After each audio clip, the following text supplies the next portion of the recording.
everybody. Welcome to the Maroon Devils Network, as our Maroon Devils are home here for round number 1 of the state 1AA playoffs, if you will. Hi, everybody. I'm Gary Ayers, along with Toby Burrell. And coming into the ball game tonight, Toby, a familiar foe, as the Vikings of Avery County are here in town. And all I can say is we owe them one from last year. You're exactly correct, Gary. You know, this is the third time we've played. First time here that I can recall. And it's good to have them on home soil, so to speak. And like you said, they kind of treated us rudely up there last year with a 30-point outburst, and we owe them one. You're right. And aside from that fact, the Maroon Devils really just need to keep on the roll they're on and keep playing the way they're playing, and good things are going to happen to them. And it's one of those situations in a first-round game where you can't look ahead. This is a 6-5 record team, but you can't look at records. You got to play football games on the field. Yeah, no question about it. Our Maroon Devil defense, I think, is really the key to this Maroon Devil football team this year, as we saw last week, for example, in the shutout over a pretty good Murphy Bulldog team. But this quarterback for the Avery County High School Vikings, Alex Villanueva. I had to stop for just a minute and get my pronunciation right. But he is an outstanding player. He's the guy that leads the team in passing, leads the team in rushing. He's thrown for over 2,000 yards, a lot of touchdowns. He is the main part of this offense. So if we control Villanueva, we can control this really, really wide-open offense. Well, he's the key to stopping it. He's averaging right at 250 yards a game himself offensively, so obviously he's the key to what makes Avery go. So the Maroon Devils tonight, I don't know what attack Coach Neil Blankenship will come up with. In the past, what they've done is played a soft zone deep, not allowed anything deep, and made teams drive. And that's caused a lot of problems for a lot of passing teams. So we'll see if that's the approach he takes. Also, it'll be key if the Maroon Devils can get pressure out of just their front three, which they've been able to do comfortably all year long. That allows more people to go into coverage for the Maroon Devils. So look for big things out of Turbyfield, Cipriano, and Wildcat up front. If they can get pressure by themselves with maybe one blitzing linebacker, then they can make life tough. Otherwise, if this kid has a chance to sit back at 6'2" with his skill, he's going to complete some passes tonight. Oh, no question about it. Looking at some of the stats, Toby, that you provide for us, our Maroon Devils have 20 sacks on the season, 12 interceptions on the year. Now, that's pretty good defense, and I think if we can keep that pressure on him all night long, I don't think they're going to run the ball against us, because nobody has really run the ball on us all season long. I think the key is to stop his passing game, and the track is going to be a little wet, but nothing like we saw last Friday. So I think our Maroon Devil defense is up to the task, because, as you mentioned, also we're giving up a little more than one touchdown a game, and that is just amazing. We were looking at some of the stats. For example, 77 points allowed all year. In 1979, when we won our first championship, we gave up only 111 points. Of course, might be tough to match that 1934 team that went undefeated and unscored on, but still, this is one of our best defenses. You're right, and you know, the key goes back to total yards. If you look at total yards, we're giving up right around 85 on the ground and 78 through the air, so less than 150 yards of total offense for the opposing team, one touchdown pass all season long. So that's saying a lot. If you're looking at it from the Avery side, that's a daunting task to take on that defense. And like we said before, there are times that they really look like they're playing with 13, 14 players out there. They're all over the place. So, good things on that side. If we take the flip side of that, though, Gary, it may be where the Maroon Devils have their biggest advantage as they come into the game with a solid, very good offense that sometimes gets overshadowed by good defense. Right. And Avery's defense has struggled mightily at times, giving up almost 400 yards a game.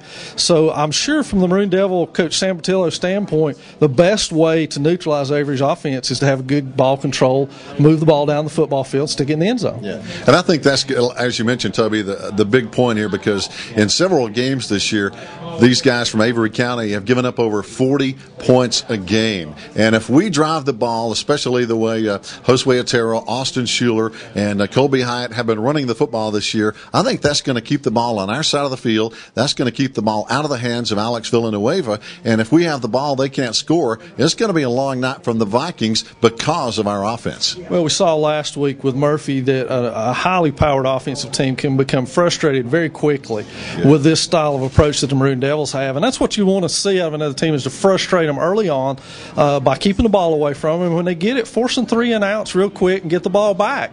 It's a very frustrating and daunting task.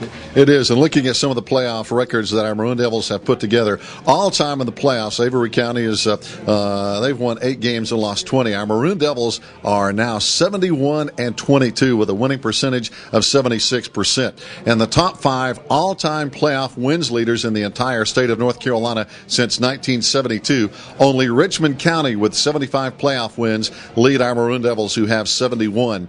And I think a lot of times when you think about great teams in the state of North Carolina and high school football, we kind of get left out of the mix. But there's no denying the facts that you have really so well put together here. Our Maroon Devils, one of the greatest ever. Well, it's a sense of pride for these guys. They know that. Right. They know our success in the playoffs, and they want to continue that, what has become tradition for us. I think the frustrating thing from our standpoint is going to other places and hearing them almost disrespect our team because they haven't seen us do this or that in the span that they've been there. But since 1972, the Maroon Devils, along with Richmond County, have basically been on top of the playoff scene.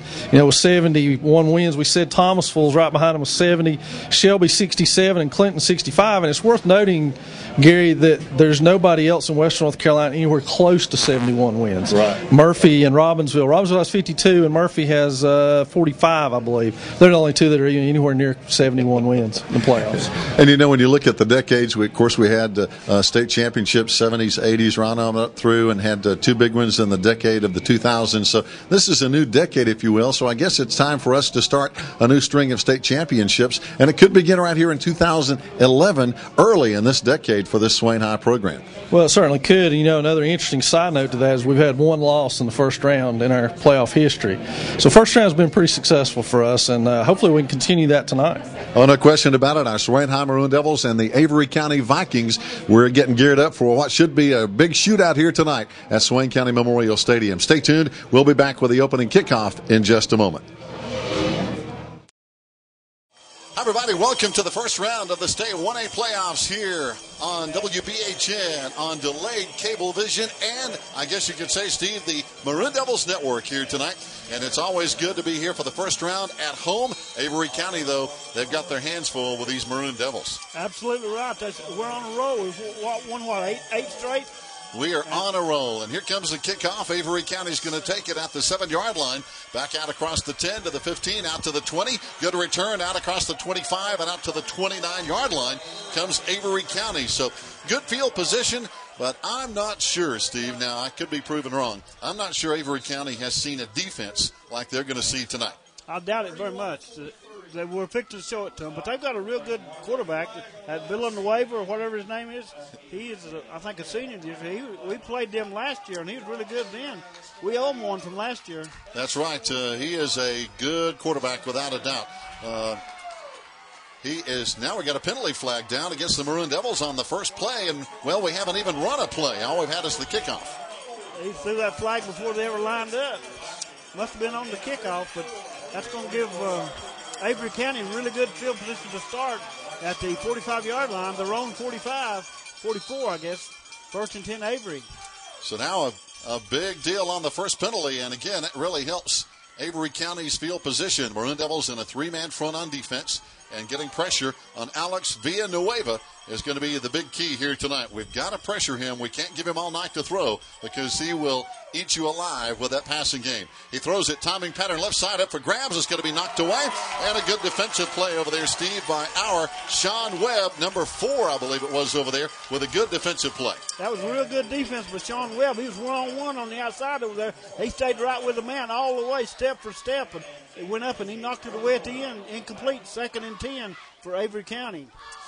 Just watching the way Alex Villanueva throws it, he has such an effortless throwing motion. He has a really good arm, we can see already.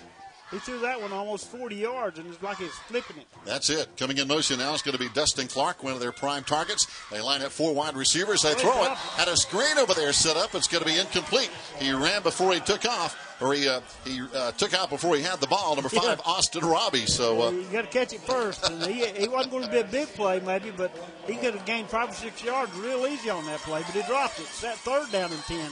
He certainly did. Now they're going to have to try and line it up on 3rd down and long. Then they're going to have to throw it down the field this time as the screen play is incomplete. Got a man-to-man coverage here over on the right side. Got twins on the right, got twins on the left as Alex, the quarterback, lines them up. looks right, throws down the middle, too high. Boom! And the receiver pays the price. He paid the price, didn't he? That was Sean Webb, I believe. Oh, no, it's C.J. Shepard.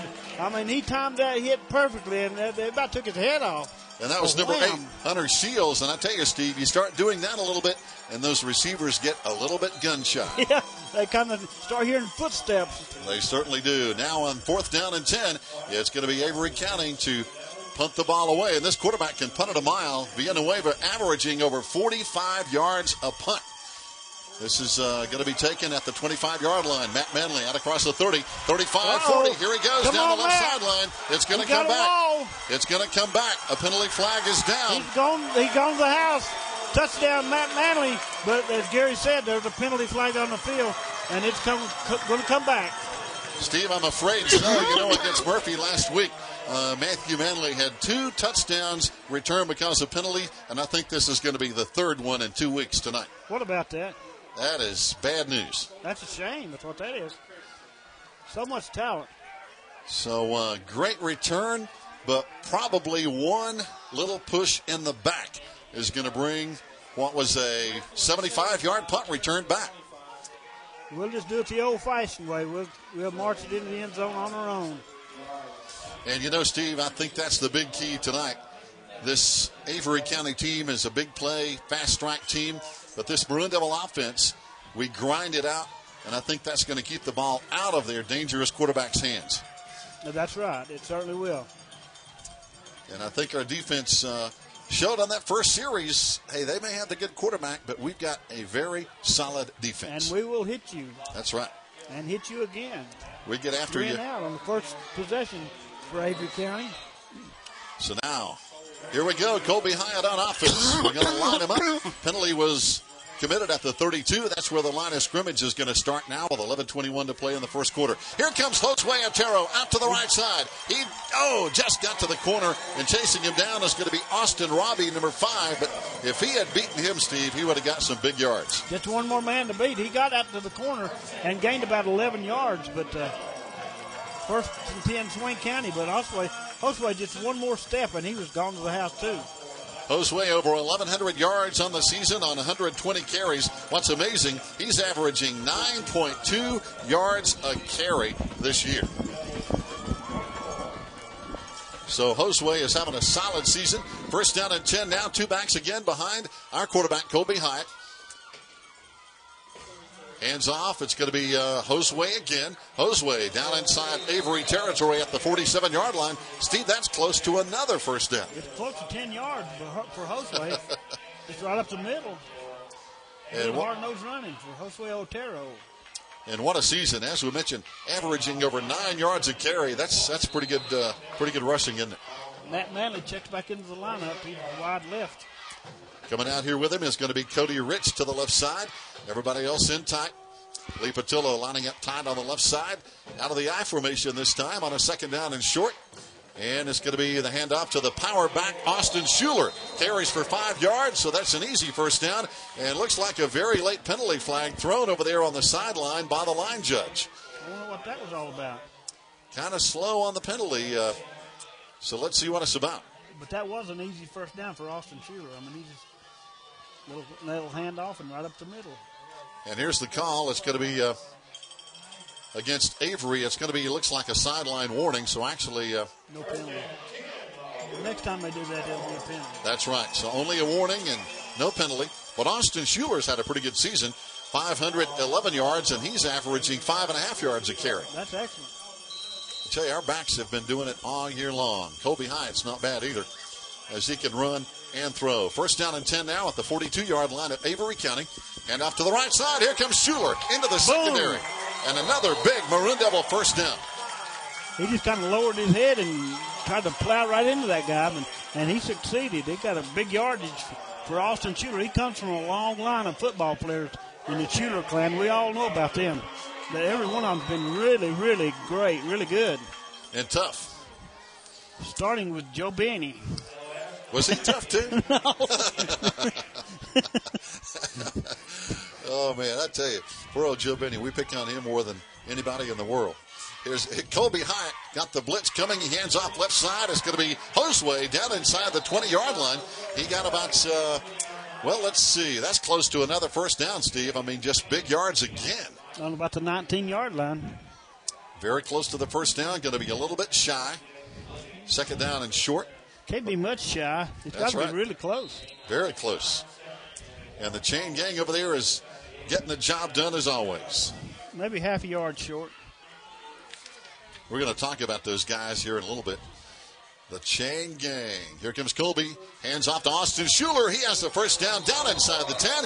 It's going to be first down and goal to go. Maroon Devils, Austin Schuler and Josue Otero, the 1-2 combination. Swain making it look awfully easy right now, just marching down the field. 5 or 10 yards on every play. I don't think we've had a third down play yet, have we? Not a third down play yet. And I'll tell you what, everybody talks about the Avery County offense, and it is very good. But the Avery County defense is not.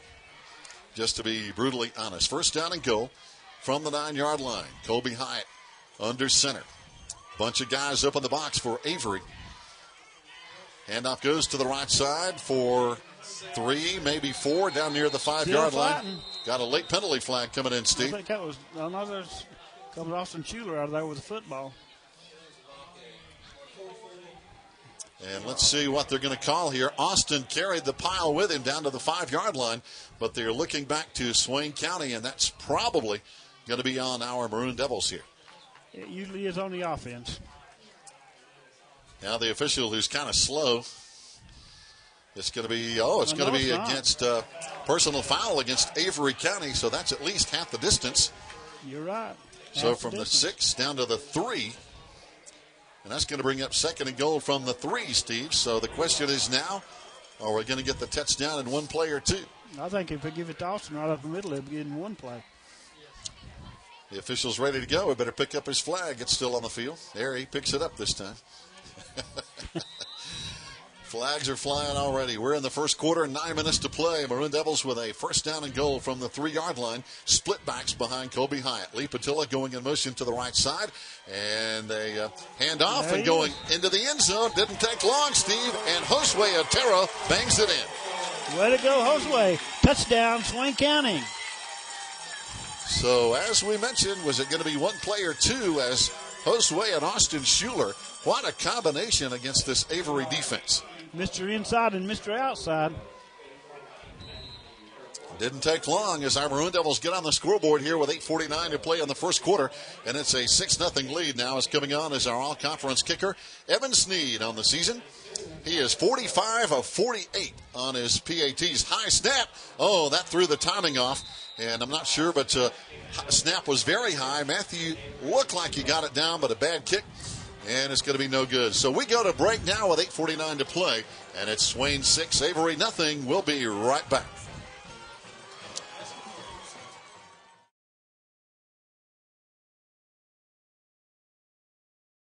Avery County returning the kickoff now as they bring it out across the 20-yard line. On the return there, Steve, is going to be number 8, Hunter Shields, bringing it back. So Avery County will try again against the Maroon Devil defense that has given up only 77 points all year. Avery County was 3 and out on their first possession. Let's see if we can duplicate that and get the ball back and build on our 6-0 lead. And for you folks who just got back on the air with us on the radio here tonight, it's a 6-0 Maroon Devil lead. Our point after touchdown conversion failed, had a high snap, couldn't make it go, so it's 6-0 Swain High, 8:42 to play here in the first quarter. Avery with the ball back after the kickoff. Villanueva throws, timing pattern right side, overthrows his man. That's the guy who returned the kickoff, number 8, Hunter Shields, just a little too high. He had a step on his man over there, but wasn't able to connect with the quarterback. And one thing about these receivers, Steve, they got some tall guys. Like Shields is 6'1". We've got a couple of guys who are 6'2", so some pretty good size out there at those wide receiver spots. Yes, that's true. That's tall for a high school football player. It is, and they run that spread offense. 4 wide receivers now coming up on this set. It's really gonna spread our defense and really test it here tonight as well. Got man-to-man up front. Then we got some guys backing off. Got a penalty flag down over the middle. Going to be, off the hands of Shields. And back there, almost with a shot at it, was our C.J. Shepard. But a penalty flag is down. Let's see what the penalty is all about. And It's going to be against Avery County illegal shift. And talking about our chain gang, want to mention those guys. David Anthony, Earl King, Chuck McMahon, Bill Smiley, Caleb King, and Aaron Smiley. Is that a crew or what? Oh, my goodness. That's a wild bunch. Look at David standing there. We're looking at the picture here that we took out of the program and want to give those guys some credit. They do a great job. They do. They're all really fine people. I know them all. Go to church with a lot of them, and they're just fine, excellent men. They are good guys. Salt of the earth. They really are. We appreciate them. We give them grief, and that's because we love you guys. So if we didn't like you, we wouldn't talk about you. Yeah. 3rd down and 10. Villanueva setting up the screen. Up the middle is almost picked off. In and out of the hands of Jared Turbyfield. And Steve, he almost had that one going the other way. That was close. I think it kind of surprised him that he did have a shot at it. And wasn't able to come up with it, though. It was incomplete. And, Steve, this high-flying Avery County offense is going to have to punt the football back on the second 3 and out on their offense. 4th and 10. I don't think they've gained a yard yet, have they? They have not. They've thrown, I guess that's 6 incomplete passes. Here comes the kick. It's going to be angling toward the right side, and Matt Manley is going to let it roll by and will be blown dead at the 34. Still pretty good field position. That punting, by the way, is Hunter Shields, who's a pretty good punter in his own right. That one went about 40-some yards, didn't it? Yeah. And no return. And what's unbelievable, their quarterback averages 45 yards a punt. He can just punt it a mile. That's good. And we hope he just plays quarterback and doesn't punt tonight. Yeah. So our Maroon Devils here, our second possession here, Steve. First time we just handed off to 43 and 44. They led us down into the end zone. Let's do it again. Let's do it again. Hey, just keep doing it until they stop it. If it ain't broke, don't fix it. That's right. And our Maroon Devil offense hasn't been broken much this year. Colby Hyatt, he throws it. Oh, it's going to be knocked down, and it's going to be incomplete. That pass knocked down by Hunter Shields. That could have almost been a real good backward pass. Yeah, that was lateral. That was close. And boy, this Hunter Shields, number 8, he's all over the field. Plays offense, defense, runs back, kicks, punts for him. He's their Jared Turbyfield, isn't he? He is. He's all over the place. Also, they have a number 9, Dustin Clark, who's a pretty good player up there up front, too. 2nd down and 10. Our Maroon Devils split backs. This time it's going to be Colby Hyatt carrying. He's into the secondary, almost runs over the referee. Good move, Colby. And he gets out of bounds at the 46. That's the first down. And he would have gotten more, Steve, but he ran into that big overweight official, and he couldn't get around him. Yeah, that's a big guy. We've had several big guys officiating ball games this year. He's a big boy. And not as nimble on their feet as they used to be. That's right. Colby had to run around him. He's a big guy to run around. Yeah. So, anyway, 8:09 to play. We're in the first quarter here. 6-0 Maroon Devils in the lead in the first round of the 1AA playoffs. Going straight ahead. He got him. Josue Otero. Good carry by Josue. Good gain on the play, but he run into a big right arm of the Avery defender, and he went to the ground. And that's a big boy. Aaron Williams, number 58, Steve, a senior, 6'1", 260 pounds. He's a pretty good-sized guy. That's a healthy lad. Yes, he is. They have some big boys up front. We'll tell you about some of their size in just a moment. One of those is Brandon Huff, all-conference, 6'4", 260 pounds. He's their number 2 tackler, and he is right in that interior defensive line, and he can really play. 2nd down. And off straight ahead, it's going to be Austin Schuler spinning. Penalty flag down. And that's a bad sign. He looks like has the first down, but it's going to come back. There's a holding call against our offense. If you've never been to Avery County, we went up there last year, and it's, believe me, it's the Christmas tree capital of the world. They have more Christmas trees than Santa Claus. They do, and I tell you, it was cold up there, too. It was cold. I'm sure it's a lot warmer here than it is up there right now. They're high up. They're close to Boone, North Carolina. That's right. And they're way up there. They are up in the Christmas tree land. You're right. Beautiful country up there. And one of our old compadres, Babe Howell. That's where he lives at, isn't it? He used to coach at Avery County. Yeah, that's where he retired from Avery County. 7:29 to play. Of course, he coached at Smoky Mountain for many, many years. Actually, Civil Webster.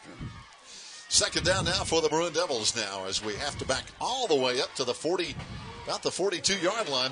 Here comes Josue, left side. He's getting the penalty yards back. He's going to be knocked down at the 49-yard line. On the tackle is Luke Childress, one of their best players on defense, 6'1", 210-pound junior. But that was a good running play by Josue Otero, a good gainer.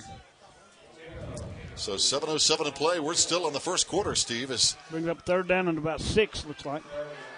You know, it may be a long game. We run it a lot, but Avery County throws it a lot. And when you have a passing team, that can make for a long football game. It certainly can. The clock stops a lot. It does. Every incompleted pass, the clock stops. Now it's a three-man front for the Avery County Vikings. They almost jump offside, and they do jump offside. That's going to cost them 5, and that should give us very close to a first down.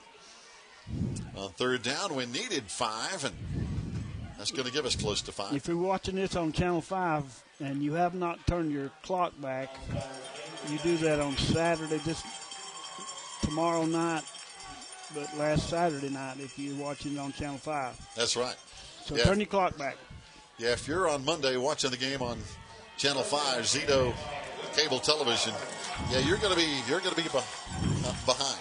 You're going to be late for work. That's right. First down and 10. That did give us a first down on the 5-yard offside penalty against Avery County. Again, they have 5 guys up front, 3 down linemen against our split back set. And Colby turns, hands off. It's going to be Josue spinning. Oh, yeah. Down inside the 32-yard line. That's another Swain high first down. A lot of that was second effort by Josue Otero. I mean, it was a lot of balance, a lot of athleticism, but that was a good running play for Josue. First down, Swain County. That's one thing about Josue and Austin. A lot of times, Steve, when they get hit, they spin, and they get more yards. Absolutely. They've got the knack about it, don't they? They really do. They have really good balance. They can spin and not lose their feet, and they can turn a short play into a long play. First and 10. This time it's going to be Austin right side. He's breaking tackles down inside the 25. Got a helmet flying. Gained about 5 yards, I think. Big number 61, Cody Clausen for Avery, lost his helmet, and he's really big. 6'1", 300-pounder. Ooh, that's a load. He is a load. Lost if his he helmet. falls over, try not to be under him, okay? He goes out of the lineup now. They're going to work on his helmet, I guess. And I tell you what, if you're playing against Swain High, your helmet's going to get hit. So you're going to get hit. That's exactly right. We come to play football, and we come to hit people. That's right. So you better have your chin strap buckled up tight. Second down, Colby carries himself, has the first down. Oh, at the good 15, move by Colby down High. To the 10, down to the 5. He couldn't break it. He's in there. The end zone. Touchdown, Swain High. Oh, that was really a good broken field run by Colby High into the end zone. Touchdown, Swain County. And there's a personal foul penalty is going to be called against Avery County. They slung Colby down after he had broken the plane to the end zone. He comes up hobbling. Yeah, they grabbed him and kind of threw him to the ground, and that's going to be an Avery County penalty. That was uncalled for. It was. Hey, when you're in the end zone, the whistle blows. It's time to stop. Think we'll go for 2? We missed that last extra point. I think we will. And the touchdown Colby's is good. Definitely limping. There's the personal foul call against Avery County after the play. Will that be assessed on the kickoff? Yes, indeed. Yeah. On the kickoff. So I think we're going to line up and go for 2. And coming in is going to be, well, let's see. And who's going to line up? No, Colby's over here talking to Jeff Marr. So he's going to limp back on, but he is limping a little bit. Not a good thing. But I tell you, Colby, he got his thumb banged up last week. He's a pretty tough cat. He has to be. He is, isn't he? He is. He's a hot. That's it. He plays hurt, so he goes right back in. That's Debbie's boy. Going to line up. No credit to Jeff at all. No. Here comes Colby out of the, and he hands off to Austin. He's in for 2. That's what we like. So now with 5:21 to play in the first quarter, our score, Swain High 14, Avery County 0. We'll be back after this timeout. Fans, welcome back. As again, we're glad to have you with us here on the Maroon Devils Network. And as now the officials finally get it right, they were supposed to assess a 15-yard penalty for the personal foul against Avery County. They had us way back at our 40. Now we go up to their 45. So The officials are running about a half step slow tonight, Steve, and they finally get it right. I think they've already set their clock back. They've already set their clock back, and they're still sleepy trying to wake up and get out of bed. They better get their head on here. Now we kick out from the 45, and that tells me Evan Sneed may kick it out of the end zone.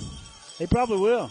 I'm sure he's very capable of that from this distance. He is, and he's the best kicker in the conference. He kicks it, not only into the end zone, it hit out of the end zone. So no return by Avery County. And that's what that personal foul penalty did. Put him on the 20-yard line. Let's get another 3 and out. They've not gained a single yard all night. Let's do it again. You're right. That is hard to believe. 6 plays for Avery County, 0 yards, 6 incomplete passes. Our Maroon Devils have 14 plays, 124 yards, averaging 9 yards per play. Wow. Yeah, that's getting it done. Leading Avery County by the score of 14-0, 5:21 to play in the first quarter. And it's a nice night. It's a little cool, but hey, it is November, so. Yeah, got to expect that. It's a little cool, but not too bad. Not bad at all. Maroon Devils 4-man front. This time they run their first running play of the night. They got 2 yards. It's going to bring up a 2nd down and 8. And right there on the tackle was Jared Turbyfield and that Maroon Devil defense. So that's, 7 plays from scrimmage. They've gained 2 yards. How much per play is that? Not very much. Not a whole lot. That's almost negative yards, but not quite. I can't do that math. I'll have to have a calculator. Let's sack the quarterback now. We'll have negative yardage. That's it. And I think that's one of the big keys, Steve. We got to put pressure on Villanueva. He throws it left side up there, and it's going to be caught. And there he is, penalty flag down. We may have an interference penalty as the pass was caught by Hunter Shields. But is it offensive interference? Is it defensive interference? I think it's offensive. I think he pushed off on. I think that was Lee Patillo defending, and I think he pushed off on him. So Lee Patillo down there on the coverage, and again, Hunter Shields, 39 receptions. He is the number 1 target of the Avery County quarterback, their leading receiver. Swain defenders are going back, so it's against Swain. Yes. On the season, Hunter Shields, 39 receptions, averaging 9.3 yards a catch. And he is an all-conference receiver, one of the better players on the team. Defensive pass interference has declined. They'll take the results of the play. So again, that's the power of the pass, and that's why we've got to get pressure on Villanueva there. Number 7, he's an all-conference quarterback. He's thrown for over 2,000 yards. 1st and 10 Avery from Swain's 37-yard line. And he's also their leading rusher, 720 yards on the ground. This time he hands off, and there's a big hole on the right side. All of a sudden, there's a late penalty flag, very late flag, and we may have a face masking, Steve. I hope that's not the call. But these officials are getting a little too handy with their flags. They really like to throw that yellow flag all over the field, don't they? They do. And, again, I'm hoping it's not a face mask, but it is. You got it. You hit the nail on the head. Yeah. Face mask against Swain County. So Avery County all of a sudden is really moving down the field. A pass play, a nice run, and now a big penalty flag against our Maroon Devil defense. 15-yarder. Wow, this one hurts, Steve. Now they're inside the red zone. It's a 17-yard line. No, it's a 13-yard line. So now with 4:34 to play in the first quarter, Avery County knocking on the door as we lead 14-0, but all I can say is they haven't scored yet. That play went from the 37 to the 13. Big play. Got a man in motion to the left side. The handoff coming straight ahead is going to be their fullback, Luke Childress, a big 6'1", 200-pounder, who on the season has carried 53 times, 299 yards, averaging 5.5 yards a carry, so his stats are pretty good. He gained 3 or 4 yards, maybe. Down to about just inside the 10. It's going to bring up 2nd down. Yep. 2nd down, about 7 or 8. 4:05 and counting. This time they send Shields, their number 1 receiver, out to the left side. Everybody else is going to be lined up tight. Got double wings here. Got a man in motion. And this time they hand off to the fullback again. He's down inside the 5. It's going to bring up 3rd down at about 3 now, Steve, for the Vikings. Big play coming up right here if we're going to stop them. We don't want them in our end zone. So it's 3rd and about 3. get a first down on the 2. Time for the Maroon machine to stand up and be counted, right? That's right. 3:27 to play. Again, long football game because Avery County throws it, but on this drive, they've gone to the run.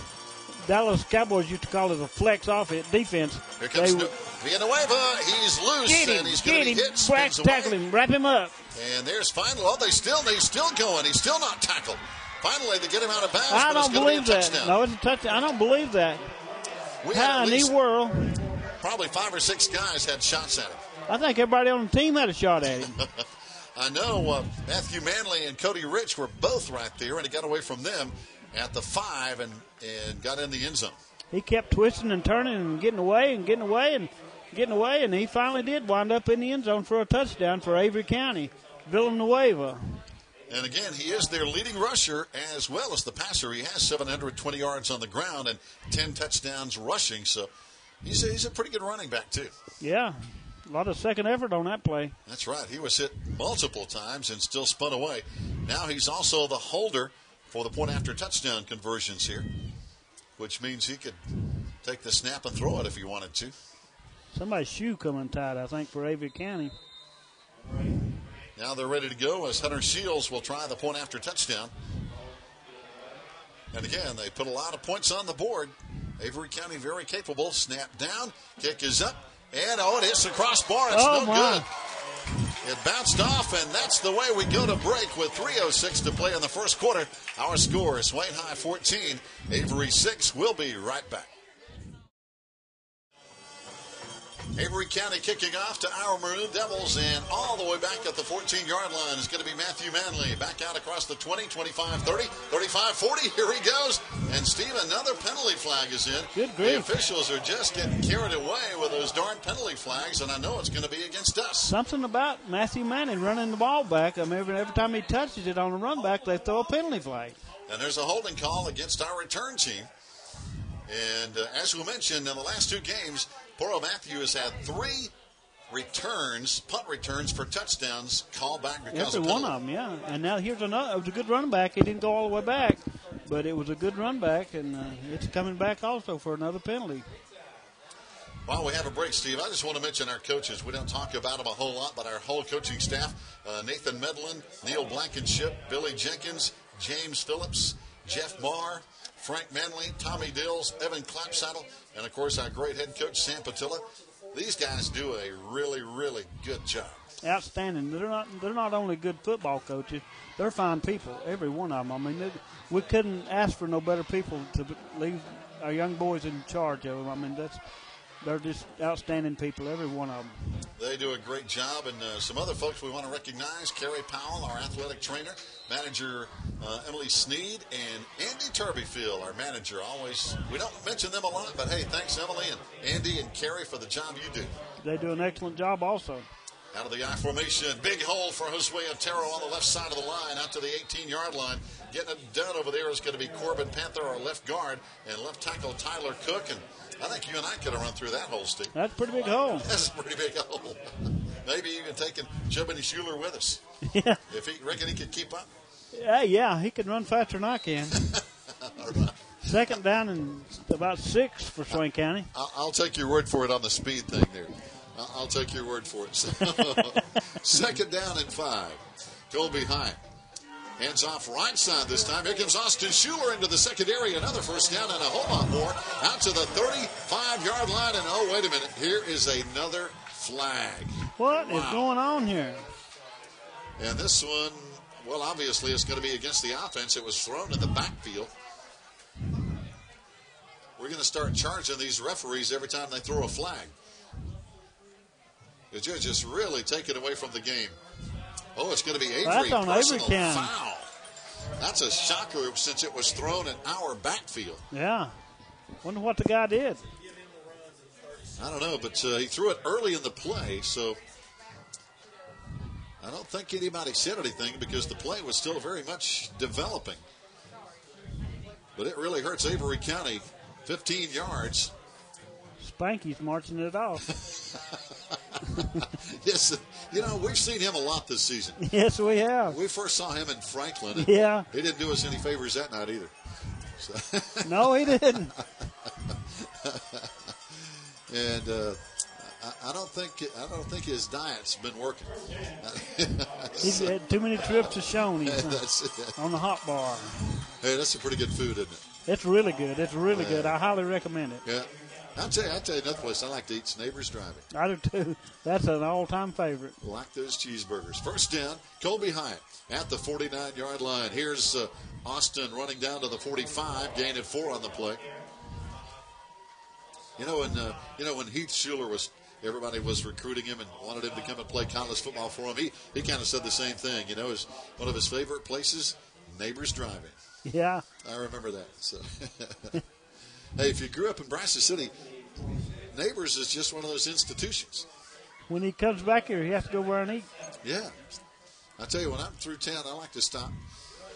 Got to have a cheeseburger. Here's Josue taking the toss left side. Yeah. First down to the 34-yard line of Avery County. Josue almost got it all the way outside to where he could go off to the races, but he had a big gainer on that. Gained, about 20 yards? Yeah. Huge play. Josue over 1,100 yards coming into the ball game tonight. And on tonight, he had 7 carries, 51 yards.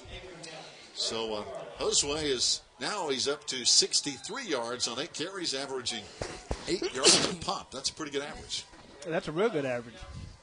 Has 1 touchdown. Colby Hyatt has the other one. 1st and 10 from the Avery County 34-yard line. Doing it on the ground. Avery County, bunch of guys up in the box. And we hand off running to the right side, this time over at the 30-yard line. We mentioned the other linemen. Let's talk about our right side linemen. Big Jacob Wildcat over there and Drew Cook over there, and they're knocking holes in the line. Outstanding young men. I tell you, our offensive line doesn't get a lot of credit, but these running backs wouldn't be as good as they are without a good offensive line. It all starts on the offensive line. Everything. Yes. Now, I know Josue gets a lot of his outside sometimes, but it all starts up front. Got to get it done up front.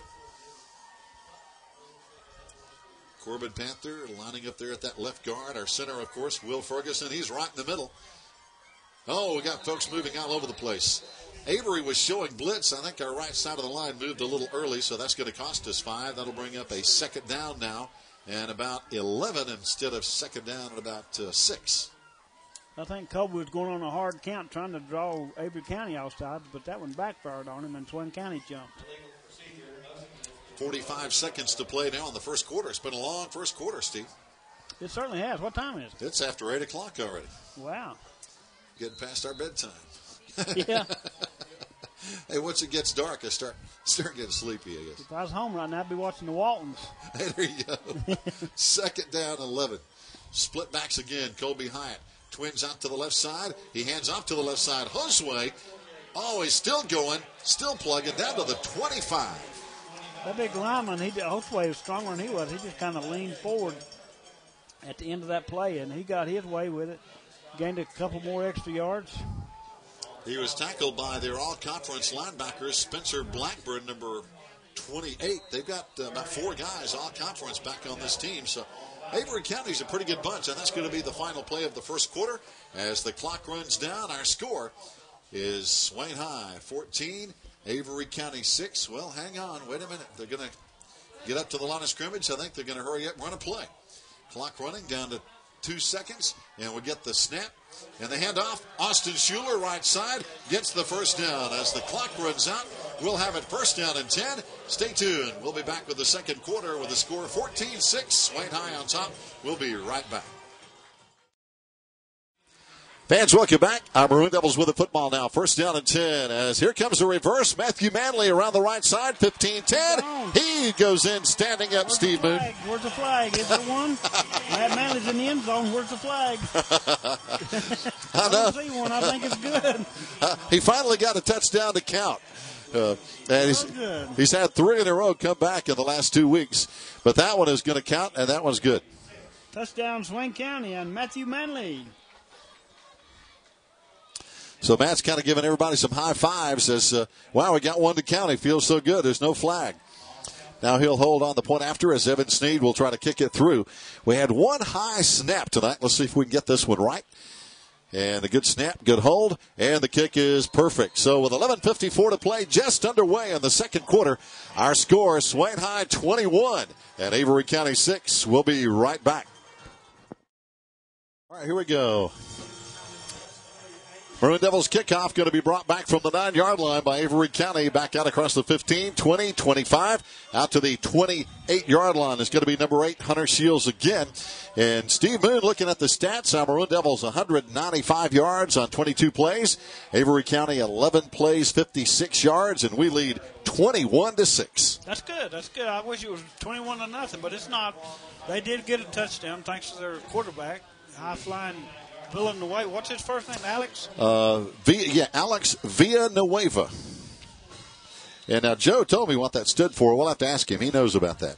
Something about New Wave, I think, something like that. New Wave or Big Wave or good quarterback or something. So anyway, He's good. He's good. He's a very good quarterback. First down and 10, and he's going to he fakes the handoff, throws. Double coverage down here and is caught anyway. There's Hunter Shields with another big catch, and he catches it right between Matthew Manley and Cody Rich for a huge gain at the 34-yard line of Swain High. He threw that a long way in the air, didn't he? He did. And he got 50 yards, I think. And he's got the timing down with his receiver, and that's one thing they've done, obviously, Steve, as we can see. They throw it, and they time it, and they know how to get it done. First and 10 Avery at the 34-yard line of Swain County. So now they have another big pass. That's the second big reception tonight for Hunter Shields. He's their go-to guy, their number one man. This time they run to the right side, got a sweep out there. They turn the corner, spinning down to the 26-yard line. Pretty good run over there by Spencer Blackburn, who's a 6'2", 185-pounder all-conference. So now that's going to bring up a second down. They're going to need about, we'll say, 2 to go with 11:10 to play in the second quarter. Corbin Panther on the stop that time for Swain County. And he is our leading tackler, Steve. Corbin Panther, 79 tackles on the year. He's number one. Right behind him, Drew Husky with 75 tackles. That's a lot. That's a lot. And here they come again. They stand up, the Avery running back, and drive him backwards into the ground. And leading the charge over there is going to be Drew Husky and C.J. Shepard and Lee Patillo. Boy, they stopped him in his tracks. He had nowhere to go, no hope. That's it. So they're going to spot it at the 25-yard line. It's going to bring up third down in less than a yard. One thing we've noticed, Steve, after those first two drives were unsuccessful for Avery County, they've mixed it up with the run and the pass, and now they're moving the football. A little bit. Plus, our penalties have kind of helped them a little bit, too. A lot. That penalties have really helped. So far, Maroon Devils 6 penalties, 72 yards on the night. Third down and 1 to 25.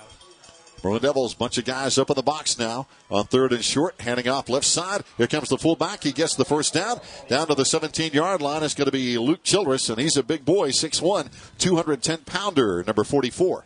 Jared Turbyfield on the stop for Swain County. Well, Jared's. He hit him hard, too. Jared's a good one. He's our number 4 tackler, 63 tackles on the year. And I tell you, we are going to miss him next year. He's one of those 21 seniors. That's Max Cochran's grandson, Jared Turbyfield, Andy's boy. I'll tell you what. So I guess that's his. Andy Turbyfield is one of our managers. That's right. That's Jared's dad. That's Jared's dad. Okay. I thought there was a connection there. Here we go. Left side. And coming up, it's going to be a big tackle. In there is 55, Sean Cipriano, to knock him down for no gain. He put the lick on him, didn't he? He did. Sean Cipriano. He's had a really good year. You know, he really has, Steve. And he's only a junior. He'll be back next year. 6 foot, 200-pounder. We got a great junior class. We'll have a great team. This team right now is, I believe, state championship material. Very good football team. It is an outstanding team. Second down and 9.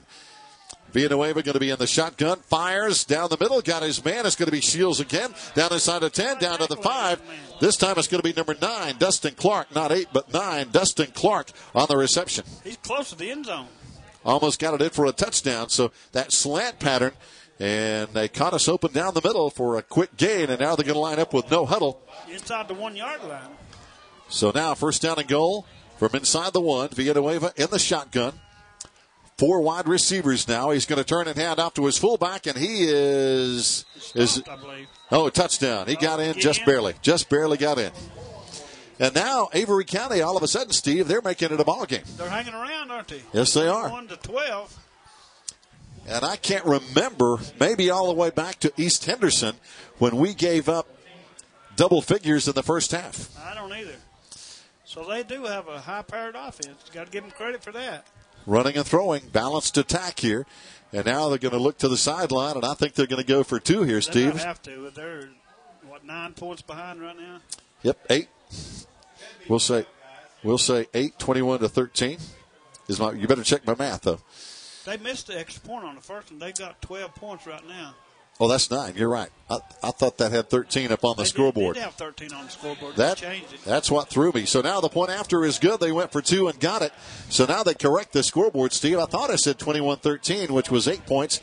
Now they get 2. It's 21-14, and I think that's right. That's right. They went for 2. It was 21-12, and now it's 21-14. Swain County is still on top of Avery County. 8:56 to play in the first half. Fans, stay tuned. We'll be right back.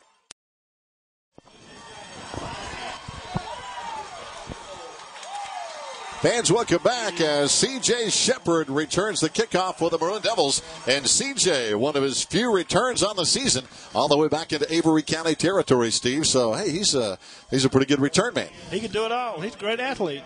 He is another one of those seniors. Great athlete. Still is. Yes, he is. His dad's still a young man.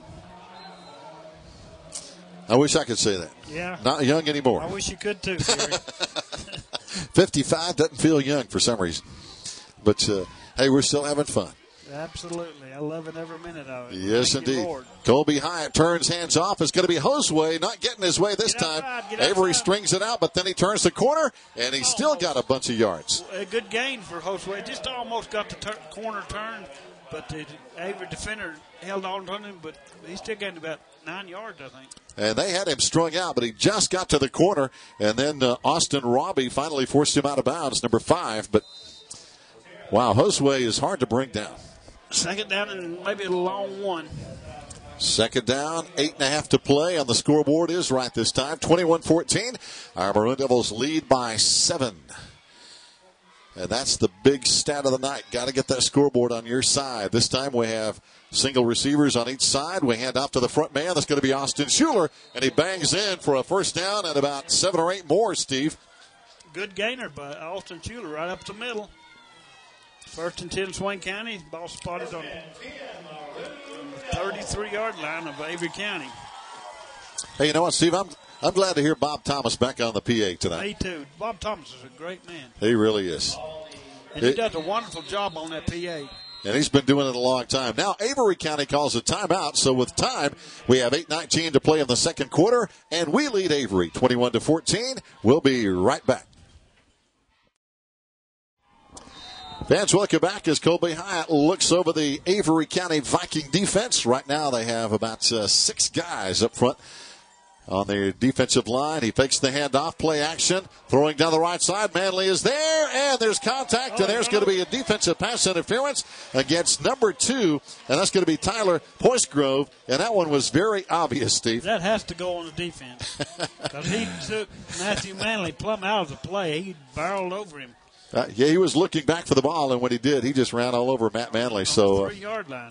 Yeah, that one's obvious, and we're going to have the ball in pretty good field position here, I think. At the spot of the foul, or is that a 15-yard penalty? I'm guessing it's 15 yards. We'll see. I think a lot of it depends on what kind of mood the referee's in. I think so. It is pass interference against the Vikings. Looking at our stats, Maroon Devils 24 plays, 211 yards. Avery County 18 plays, 127 yards on the night. And now they're going to go from the line of scrimmage, and they're going to mark it off down to the 16-yard line, and that's going to be first down and 10, Maroon Machine. Went from the 33 to the 16. Is that 15 yards?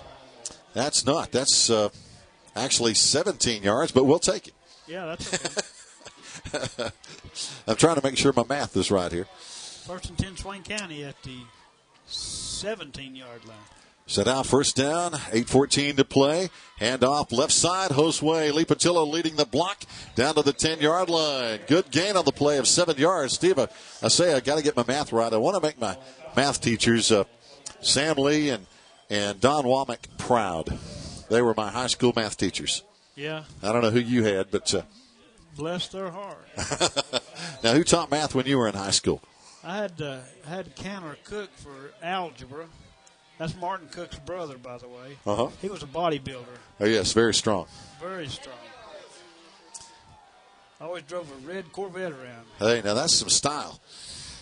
Handoff right side, walking into the end zone. Austin Schuler. He just literally walked in, and now a very late penalty flag. These referees are just... he was untouched, Austin Schuler was, into the end zone. I think we're going to get a celebration penalty. On us, yeah. That'll be assessed on the kickoff. Doggone it. These officials are starting to get on my nerves a little They're bit. flag happy, aren't they? They are flag happy. Wow. So anyway, the touchdown will stand, but we're going to have to kick it off from almost back in the concession stand. Yeah. I mean, come on. But, and you know what? I don't think anybody from the high school to the college level to the NFL, everybody hates that celebration penalty. I know it. I mean, it's just makes wow. no sense. It really doesn't. Now, if you're taunting your opponents, that's different. But I saw it called at college level, that taunting. When the guy just kind of turned his body around just halfway. Yeah. And they called taunting. Now here's the kick after the touchdown, and Evan Snead boots it through. So now we go to the timeout. 7:33 to play in the second quarter. Our score, Maroon Devils 28 and the Vikings 14. We'll be right back. Evan Snead getting ready to kick it off here, Steve Moon, but our offense in high gear, 28-14 over Avery County, and we're getting it done on the ground. Absolutely. Just right.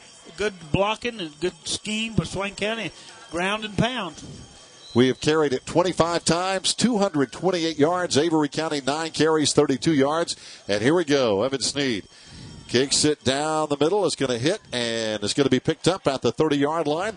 A short kick because we had bad field position right up the middle. Tackle him. Here comes Hunter Shields down the right side. He's gone. He is going to go all the way in the end zone, and all of a sudden, we've got a 28-20 ball game, Steve. No penalties. And see, that's what the penalty does to you. We were kicking off way back down the field because that celebration penalty cost us a 15-yard kickoff setback.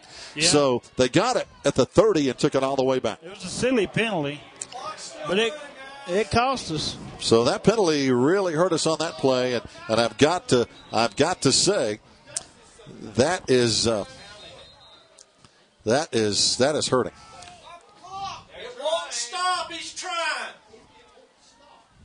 Yell all you want. It won't help. So now the officials coming over to the sideline. The clock continued to run after that play was over. Yeah, they tried to stop it. It wouldn't stop. Now, all I can say is as long as they don't cut Bob Thomas off, we got to keep Bob Thomas in action here tonight. That's right. I mean, he didn't get his time last week. That's right. It's keep our priorities in order. That's it. I mean, these officials are flag happy anyway, but last week when they cut our PA off, I've never seen that ever. Me neither. That was a first. That was ridiculous. That was ridiculous. It was uncalled for, unsportsmanlike on the referee's part. Exactly. Hey, silly. I look at it this way: if referees are that sensitive, they shouldn't be referees. That's right. You know, if their skin is that thin, stay at the house. That's it. Here's the point after kicking is going to be number 9, Dustin Clark. Gets it up, and it's going to be good. So, Steve, we've got a ball game. 7:21 to play in the second quarter. Our score is now Swain High 28, Avery County 21. Stay with us. We'll be right back. Fans, welcome back. 7:21 to play in the second quarter. Now the Vikings will kick it off, and it's going to be going... No, it stayed in bounds, and picking it up over there is going to be Cody Rich trying to get some blockers. He brings it back out across the 25, 30. Good running by Cody Rich, and there's another cotton-picking penalty flag. Good grief. I mean, seems like we can't go 2 plays without a penalty flag. Even one. Yeah. I mean, I'm sure it's going to be against the return team for a holding call. But it usually is. we're going to be here all night just for the penalties. And there's the holding, or actually a block in the back. A lot of laundry on the field tonight. A lot. Yeah. A lot of yellow flags. A lot of yellow flags. And this is not even Pittsburgh Steeler country where they do the yellow flags, you know. The terrible towels. There you go. That's it. The terrible towels. Brian Winchester would appreciate that. Hey, that's right. Well, I tell you what, Bob Maher's wife and me, we're Steeler fans. I know she's a big Steeler fan too. I'm not sure about Bob. I like the Steelers, but they're not my favorite. Yeah, I love the Steelers from the 70s, back in the old Steel Curtain days. Yeah. Back when they had Jack Lambert and Franco Harris and Terry Bradshaw. Here comes the Maroon Devils, the Maroon Machine on the ground. Austin Schuler gets about 4 yards out to the 25-yard line. Ground and pound. Swain High. Maroon Devil high school football. Yeah. Hey, it sounds like you've been watching the mixed martial arts. That's what they call it when they get a guy down. They ground and pound him. That's what they do. I have not. I must confess, I have not been watching that. I watch a lot of mixed martial arts, and that's what they call it, ground and pound. You get a guy down, you get on top of him, and you get him on the ground and pound away. Here comes the toss out to Josue. Tries to turn the corner. Gets by one man. Now he's got a block. Turns back the other way. Uh-oh. He might be in trouble here. And, yep. Oh, they still didn't get him. Going. Oh, they finally got him back at the 15. I thought there. East and west running, no north and south. And there's going to be a fumble. And it's a turnover. And they have the ball. By Avery County. Aaron Williams, number 58, recovered the ball.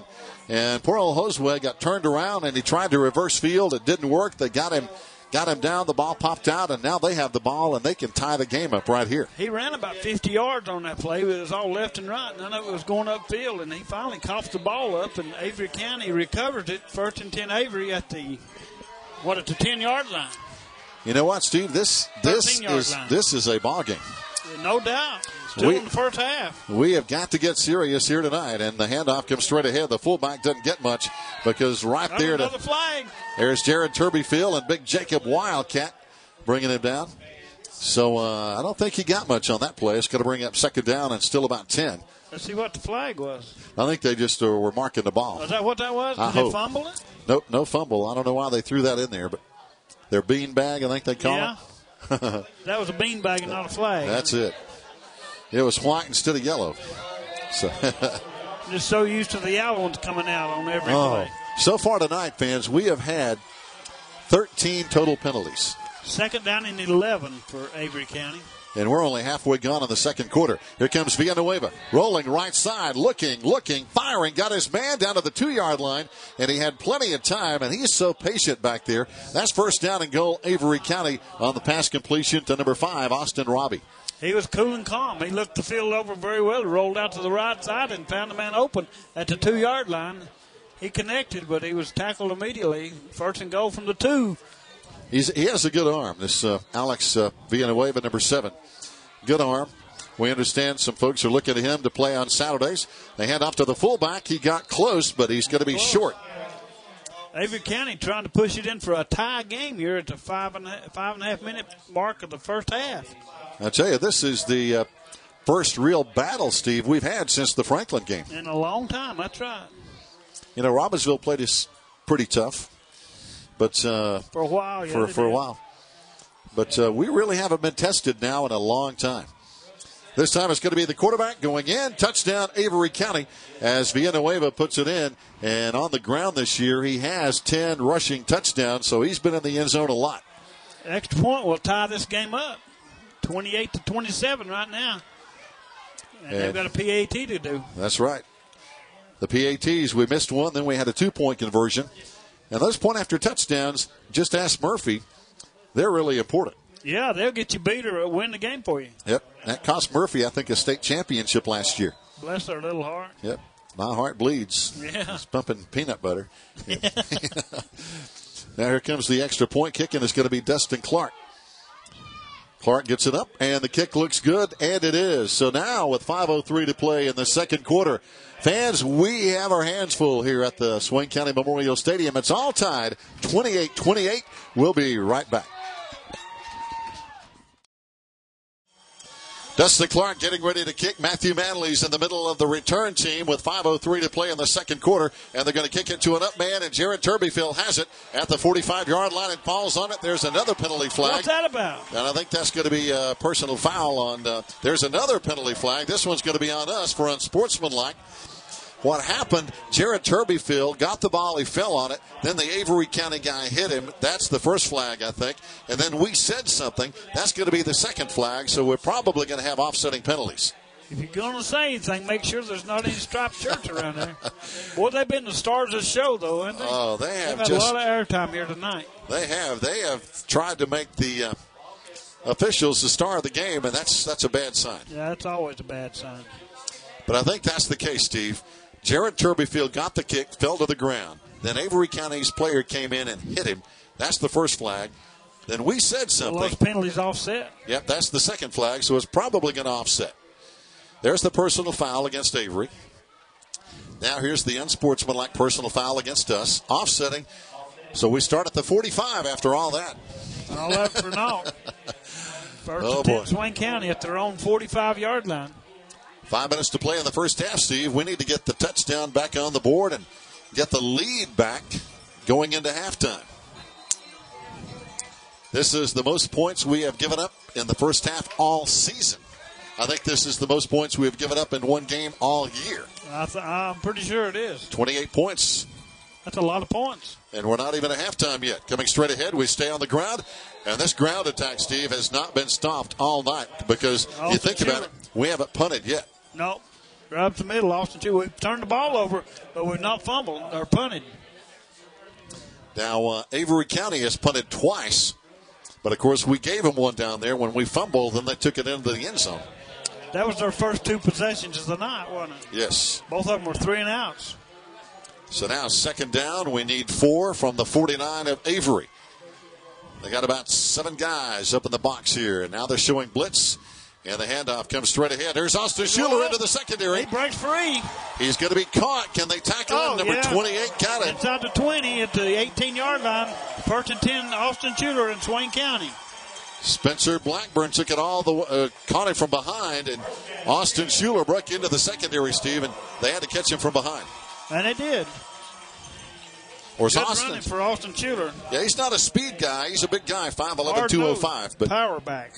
He's the power back out of this lightning and thunder backfield, if you will.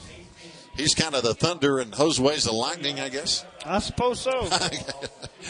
And Colby Hyatt, he can do it all, run and throw. He's the administrator. That's right. He's the administrator. Hand off. Josue comes straight ahead, and he's going to be stopped at the 15-yard line for a gain of about 4. 3:48 and counting here, Steve. And need to get one in the end zone. It's tied, 28-28. 3:38 to play in the first half. But again, talking about Avery, they put a lot of points on the board. They've scored 35, 46, 28, 31, 52, 28, 31, 25, 49 points in many of their games this year, just looking at their schedule. So they can score. Right up the middle. Austin looks like he has the first down inside the 10. Should be a first and goal, Swain High. It will be. No penalties. First and goal, Swain County. Wow, I think we ran 3 plays and no penalty. That's a record so far, I think it is. Maybe the first time tonight. Yeah. We've ran 3 in a row and no penalty. 3 minutes still to play. It's been a long first half. Still 3 minutes to go in the second quarter. 28-28, all tied. I got 3rd down and 1 up there. Yep, it is 3rd down and short. And Colby High goes straight ahead, and he is going to be... Is he in? Is he in? He's close. He's down to the 1-foot line. It's going to be first down and goal for the Maroon Machine. I think he got close. He was almost in. He got the first down and a whole lot more, didn't he? That was a very positive play for Colby Hyatt. First and goal inside the 1-yard line, it looks like. 2:36 to go. Let's get up there and he's bang it still up. limping. Colby's still limping. Yeah, when they threw it, pronounced. Yeah, when they threw him down on the end zone that time. And that was totally uncalled for, unsportsmanlike. They shouldn't have done that. That's right. Colby lines him up. Strong side right, got a wing over there with Lee Patillo on the right side. And he's going to turn and hand off, and Austin just bangs it in. He's so good at that. And now we get the lead back here, Steve. It's 34-28 with 2:20 to play. Surge for Austin. I mean, everybody on that right side just surged into the end zone. Touchdown, Swain County and Austin Schuler. And that's Drew Cook, the right guard. Tim Woodard, Jacob Wildcat, the big 6'4", 260-pound junior right tackle. Tim Woodard was our starting right tackle early in the year before he got his knee tore up over at East Henderson in the first game. He may come back if we go deeper into the playoffs. I hope so. I hope he gets a chance to play some more. He's a senior. And the point after is good by Evan Sneed. And now Maroon Devils take a touchdown lead back over Avery County now with 2:20 to go before halftime. It's 35-28. Maroon Machine in the lead. We'll be right back. Evan Sneed's getting ready to kick off for our Maroon Devils. We get the lead back here, Steve. Avery County has never had the lead, but we've been tied one time tonight. Here we go. Evan Sneed will kick it off. It's going to be high. It's going to be deep all the way back to the 10. They dropped it. They pick it up. There's Tyler. He hit the ground. Oh, he hit the ground at the 10-yard line. So that means they have 90 yards to go and only 2:17 to go. Yeah, that was a break for Swain County. He fielded the ball on a hop, and his knee was, I think, he was on the ground when he got the ball. And I think one thing about it, though, Steve, Avery County, you talk about 90 yards to go. With the way they throw it, they can get down the field in a hurry. They have got instant offense with that quarterback, and they've got some good wide receivers, and they've got their timing down pat. They played together all year long. I mean, they were averaging 200 yards a game passing. They can throw it. But we've got some athletes on our side of the ball, too, so it's going to be interesting to see what happens the rest of this half and in the second half. They're going to spread it out on first down. 4 wide receivers now for Villanueva. One back in the backfield. He has pressure. He steps up. He gets by one guy. Sacked. And Jared Turbyfield got the wrap-up on him. And he goes down at the 9-yard line. That's actually a loss of a yard on the play. Jacob Wildcat also in on that tackle for Swain County. So that's a sack. Second down and 11 coming up now. And the clock's still running, 1:55 and counting. Just lost 1 yard, but that's still a sack. That's still a sack. They're going to spread it out again. 4 wide receivers. They look to the sideline. They're going to have to get it going here. Play clock down to 15 and counting. In the shotgun is Alex looking, throwing down the middle, and his receiver was not looking. His receiver down there, Steve, Hunter Shields, was not looking when the ball came through. And he was open. He was open. And he's a big target. C.J. Shepard on the defense for Swain County. Shields, 6'1", 185-pound, all-conference receiver. But he had another play in mind because he was still running his route when that ball came by. Now they're going to put 3 over to the right side. Avery County, 3 right, 1 left in the spread attack. 3rd and 11. Villanueva rolling to his right side, looking, firing, got his man. He's got a first down at the 22-yard line. Did he get out of bounds? No, I don't think so, but the clock was stopped till he moved the chains. Yes, clock stopped. I don't think he got out of bounds. I don't think he did either. They're going to have to hurry up, Steve. Now they reset the chains, and the clock should start at 1:27.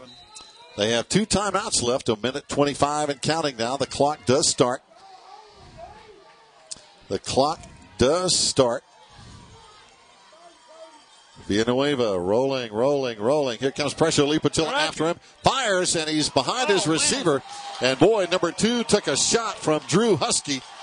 And Husky's pumped up, and he just really put the leather to the metal that time. That's twice tonight Drew Husky has done that. I mean, he put a major league hit on that young man. He did. Tyler Poisgrove, number 2. He never saw that coming. He's going to go out of the game. He's seeing stars right now. Yeah, he runs off, but he's not feeling too hot right now. Oh, that hurt. So now, 10. This time it's going to be twins right and twins left for Avery. 1:11 to play. Clock stopped. Maroon Devils lead 35-28, but it's a dandy in the first half. Villanueva in the shotgun. Got a man in motion to the right side. 3 over there on that side now as he rolls, looks down the field. It's intercepted. Oh, yeah. Here's Matthew Manley on the pick at the 35. He brings it back to the 30 and slides down. And our Maroon Devils have the football with a minute to play in the first half, and there is a flag down. Always with Matt Manley touches the football, they automatically reach for the yellow flag. Nothing to do about Matt Manley, but there's just something about that. There's always a flag when he carries the ball. but intercepted by Matt Manley. Maybe that's one that also is against Avery County. The officials are talking it over, and inside the 20-yard line, the 30-yard line, about the 28.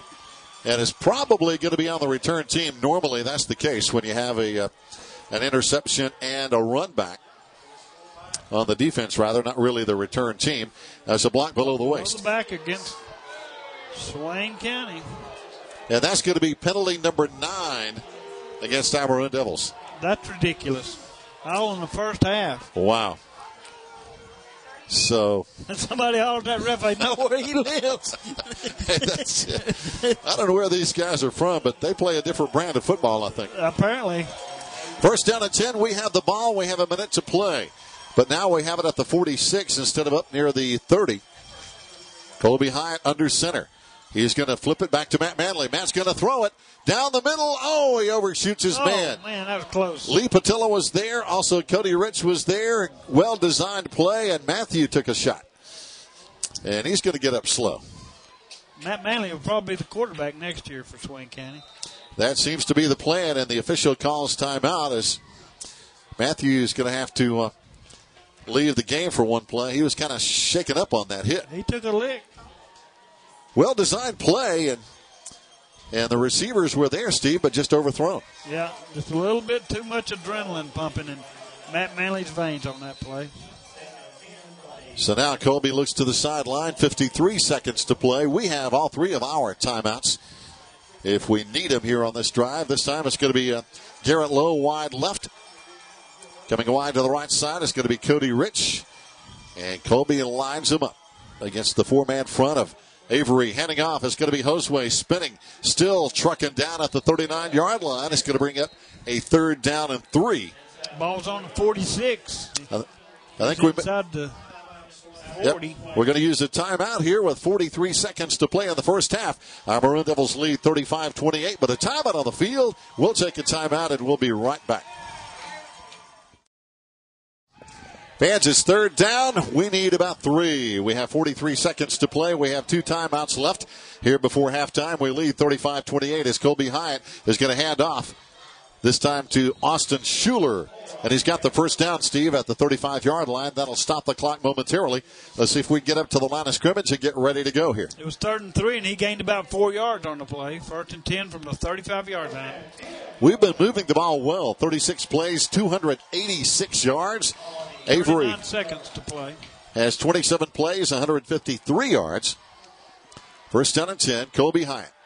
Under center, splits one man wide to the right. Oh, he's going to be hit from the blind side. Colby Hyatt never saw the blitz coming. Brandon Early, number 27, caught him from the blind side. And the clock is still running, 20 seconds and counting. And looks like we're not going to use a timeout. We may just let the clock run. I think they are. That may be it. Now we're going to call a timeout. Wow, it took an awful long time to use that timeout. 11.6 seconds to play. We'll keep it right here before halftime. And so we probably let 10 seconds run off the clock before we finally used a timeout there. Ball on the 42-yard line of Avery County. Swain County has its 2nd down and 17 now after that sack of Colby Hyatt. And now, Steve, the question is, do you go for the end zone or do you try to run it and hope you break one? It's 2nd down, so you could, if you wanted to, you could go to the end zone probably a couple of times. The athleticism of Matt Manley and Mr. Rich, I mean, we got definite possibilities. That's a possibility. The question is, can you get 2 long pass plays? That's the tough thing with 11.5 seconds. If we can get 2 long pass plays, that's going to be tough, but we'll see.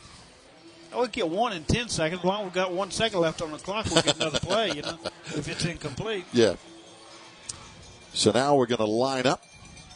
Again, been a very long first half. It's about 8 minutes until 9 o'clock, and we still haven't made it to halftime. I know it has been a long first half, hasn't it? Steve Class is going to have to pay us overtime, right? A lot of passes, incomplete passes, a lot of penalties.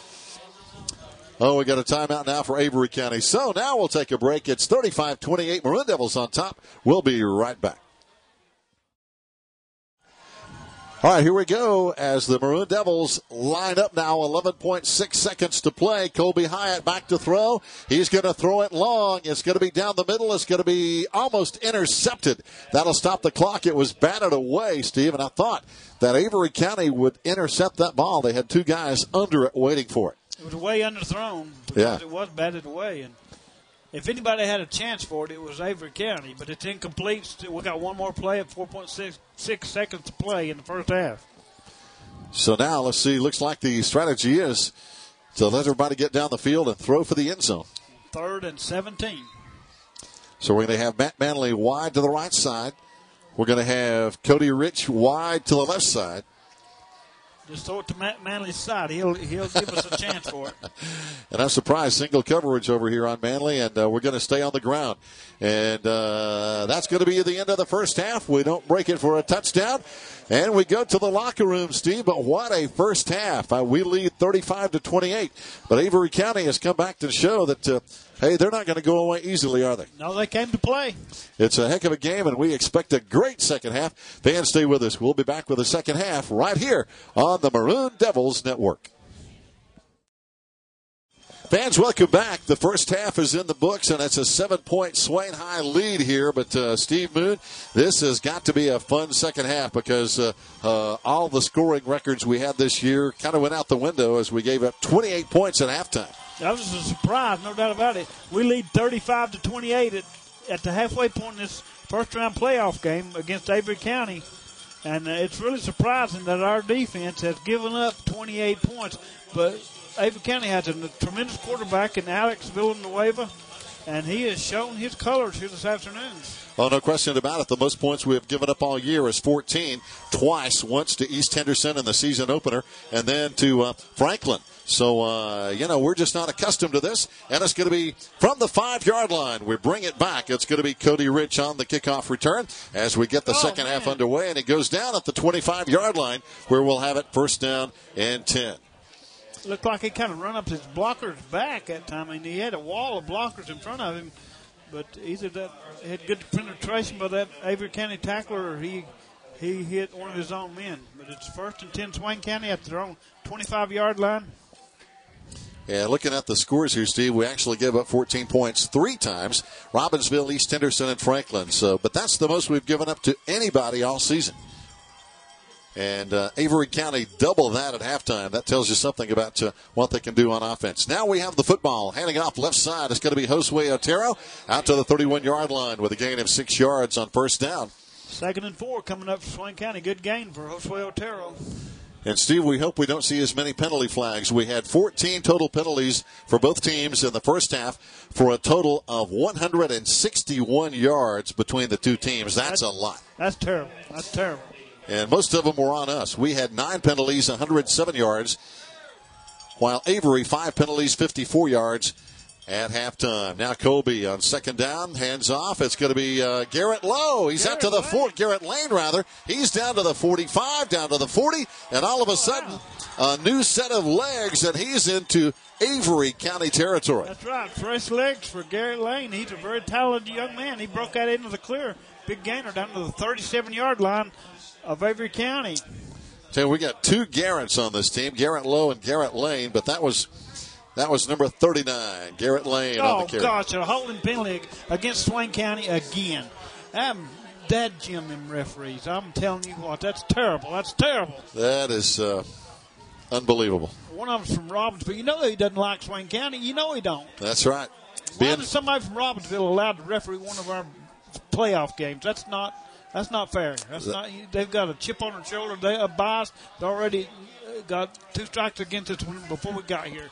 I mean, this is awful. Yep. So now, instead of having it up at the about the 40-yard line of Avery, Steve, we bring it all the way back to the 44-yard line of Swain High. That was a huge, huge penalty. Now, let's see what we line them up and do.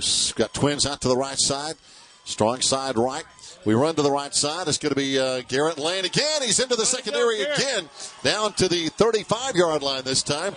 I was looking around for a penalty flag, and, boy, he got the first down back and a whole lot more. Garrett Lane, he duplicated that previous play.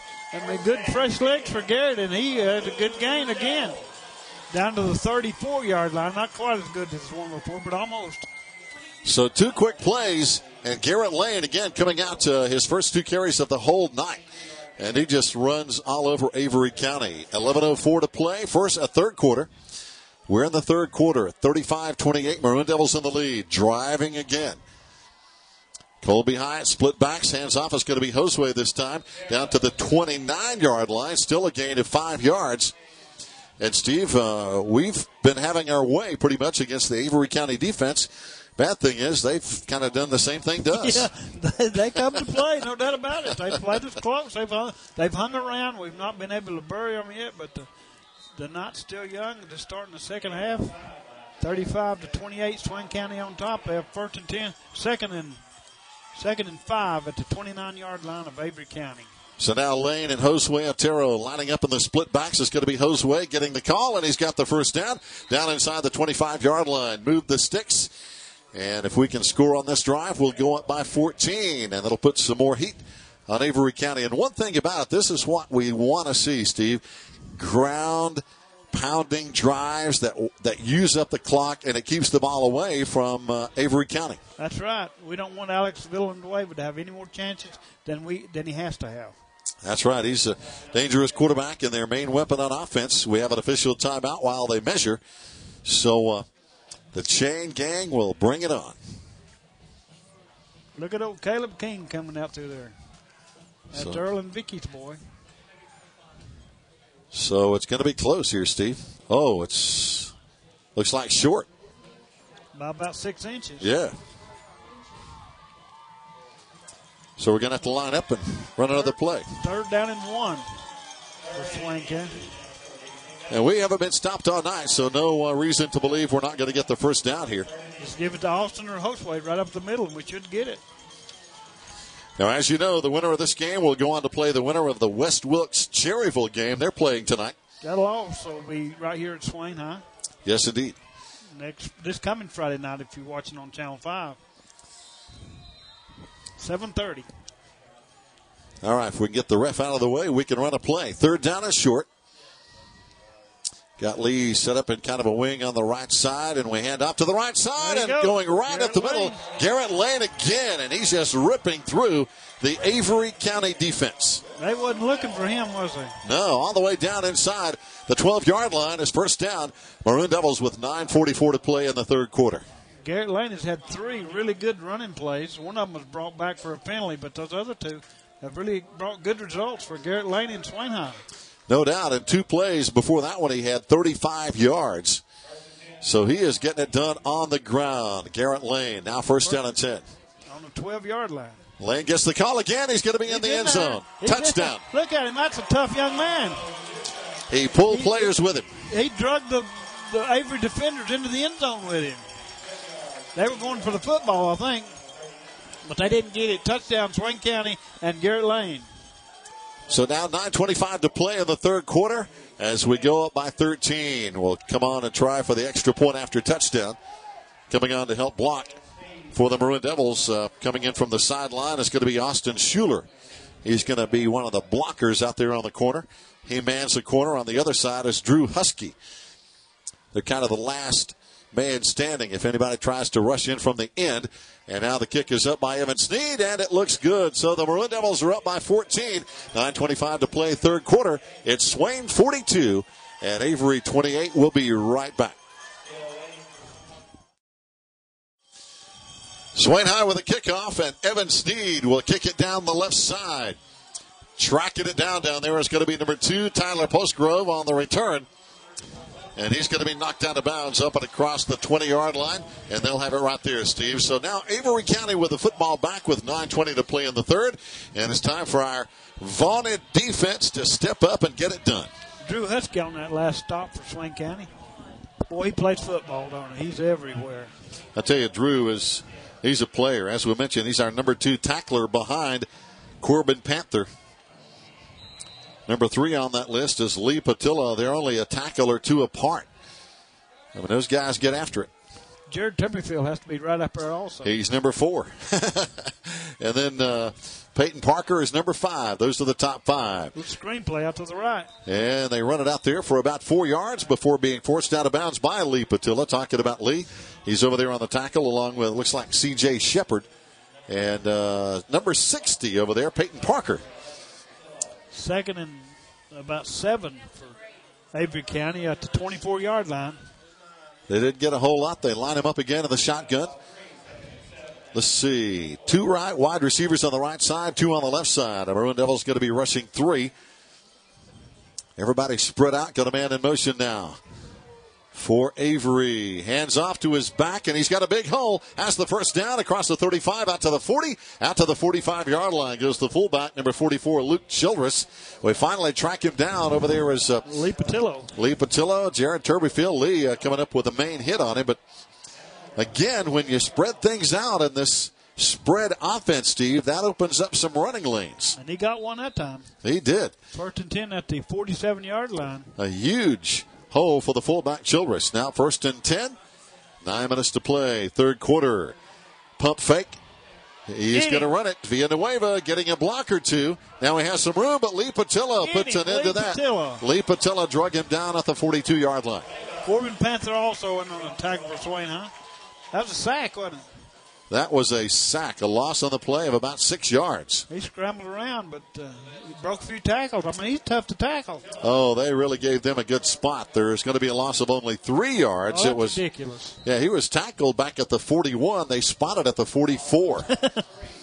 Man, I think our friend on top of the press box was right. We're getting some bad spots. That was terrible. Yes, it was. Swing pass, right side. He dropped it. Swung it out there to Tyler Postgrove, and he just didn't find the handle. I think he heard footsteps. He was fixing to get hit hard. And their receivers have been popped a lot of times tonight, Steve. They've been rocked and rolled. I think it was Jared Turbyfield and Lee Patilla coming after him.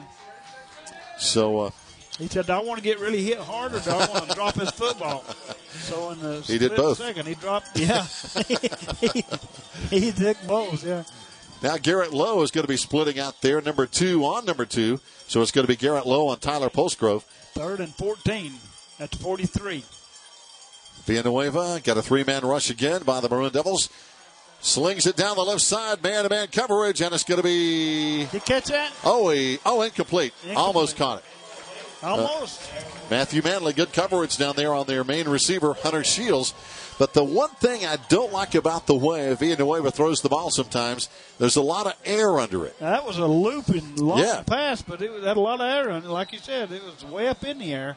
When you got a lot of air under it, that gives your defense a little more time to make a play. Make some major adjustments like that. Yes, indeed. Kind of like a high fly ball into center field. Gives you more time to get under it and catch it. Yeah. So, but he has an arm. He can zip it. We've seen him do that, but that one had a lot of air under the ball.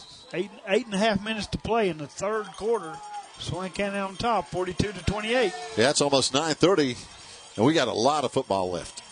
Now they look to the sideline, get the play called in from the offensive coordinator, and they're going to call the play at the line of scrimmage. 4 wide receivers. 4th and 14. They're going to go for it on 4th and long. And now Villanueva might be punting. He also punts, and he's going to punt it. And, boy, he can kick it a mile. Kicks it way over Manley's head. It's going to be going into the end zone. So we're going to get it at the 20-yard line, 1st and 10. And, Steve, that was a big series. We got a score. They didn't. We have a 14-point lead. 37-yard gain that time on the punt from 43 of Avery County to the 20-yard line of Swain. He kicked it, 57 yards. It went in the end zone for a touchback. Swain County has it 1st and 10 on their own 20. So now I think if we can score here, and this may sound ludicrous this early in the game, but if we can score here, we've really got a stranglehold on this football game, I think. We'll definitely have a bigger advantage. Yeah, because it's going to be hard for anybody to come back being down 3 touchdowns. It was big that we got the ball back from Avery County without them scoring on that last possession. And they've got a lot of guys up in the box as we hand off to Josue. And he gets out across the 26-yard line. It's going to bring up a 2nd down at about 4. And that's dangerous what Avery County's doing, putting up so many guys up in the box, because if Josue breaks it and gets into the secondary, he's gone. Or Garrett Lane, for that matter. Yeah. Because they're fast enough, and if you've got all those guys up there, You let Josue get behind you, you're not going to catch him. It's too late. Yeah. Now Austin Schuler is in there with Josue. They gave him 7 yards on last play, 2nd and 3. So now everybody else in tight. And again, all 11 guys up in the box got a penalty flag. Boy, thank goodness we haven't seen many of those in the third quarter. As they were flag happy in the first half. It's going to be, according to Colby Hyde, against Avery, and it is. That's going to give us a first down across the 30-yard line. He drew him off sides with a hard count that time. So good work by Colby. 1st and 10 from the 33-yard line now. Again, just keep grinding the football. Keep it away from Avery. Get points, get yards. It's Austin Schuler getting the yards. Got about 6 yards on the right side. And if we keep doing that, Steve, 4, 5, 6 yards on every play. Take it all night long. Avery cannot answer to that. No, they can't. They'll run the clock and 7:15 to play and still counting down in the third quarter. Long time to go yet, but we're in control of this ball game right now. 14-point lead, and we have possession of the ball, and we're marching it. So now Colby under center again. Everybody else in tight. No wide receivers at all. And that forces Avery to put everybody up there in the box. Colby option. Josue dropped it. Avery has it. That's the last thing we wanted. That was the last thing we wanted. That's the second one Josue has lost tonight, and Avery County gets it back. The last time they got it back down inside the 20, and they punched it in the end zone. Now this is what we were talking about during the break. We can't turn the ball over with this 14-point lead because this gives them the opportunity to get right back in. No doubt they are a high-octane offense. Yes. And that was a good pitch that time by Colby. It looked like it wasn't, but it's just right off the fingertips of Josue Otero, and this is on the ground, and Avery County come up with it. 1st and 10 at the 34-yard line of Swain County. So now when they score, it makes it a one-score game. Let's not let them score. That's it. Avery County, 28 points on the board, more than double anybody all season. This time Villanueva throws behind his intended receiver down there, Hunter Shields. He was open. He just threw it behind him. Yep, and he was open again. So incomplete, 2nd down and 10. Still 6:53 to play in the third quarter. A lot of time left. And this is the great equalizer, Steve, is the turnover. Oh, man, that's something we just can't afford to do. That's right. If we had driven down and scored, we'd have a 21-point lead. Then it makes it really, really hard to get back in it. Back to throw. Villanueva throws it too high in a crowd. Not a good pass at all. Triple coverage down there on his receiver, and he really didn't have no chance at all to get that one. No chance at all. 3rd and 10 coming up for Avery County. If anybody was going to catch that, it was going to be a Swain High defender. You're right. 3 guys around Dustin Clark, the intended receiver. So now 3rd down and 10. Big play coming up right now. 6:49 to play, third quarter. If we win, we play right here next Friday against the winner of West Wilkes, who is 7-3, or Cherryville, who is 5-5. Bring them on, bring them on. That's right. Bring them up to Swain County High. Here comes the blitz. Villanueva in trouble. Ball is loose, and we have it. Lee Patilla picks it up. He's running with it. He's back out across the 45. We get the ball back in a great field position. Very late penalty flag, but the flag is down after the ball had changed possession, so we will keep the football, I'm sure.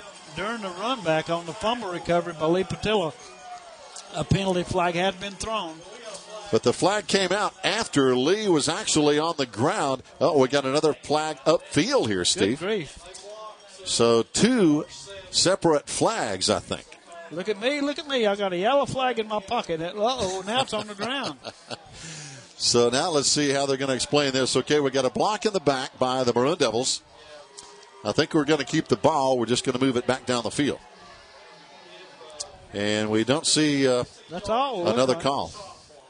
Because we had a very late flag back downfield and a flag upfield near the play. So we'll have it 1st and 10 at the 34. But the main thing is, Steve, we have the ball away from Avery. That's right. And they didn't score. That's it.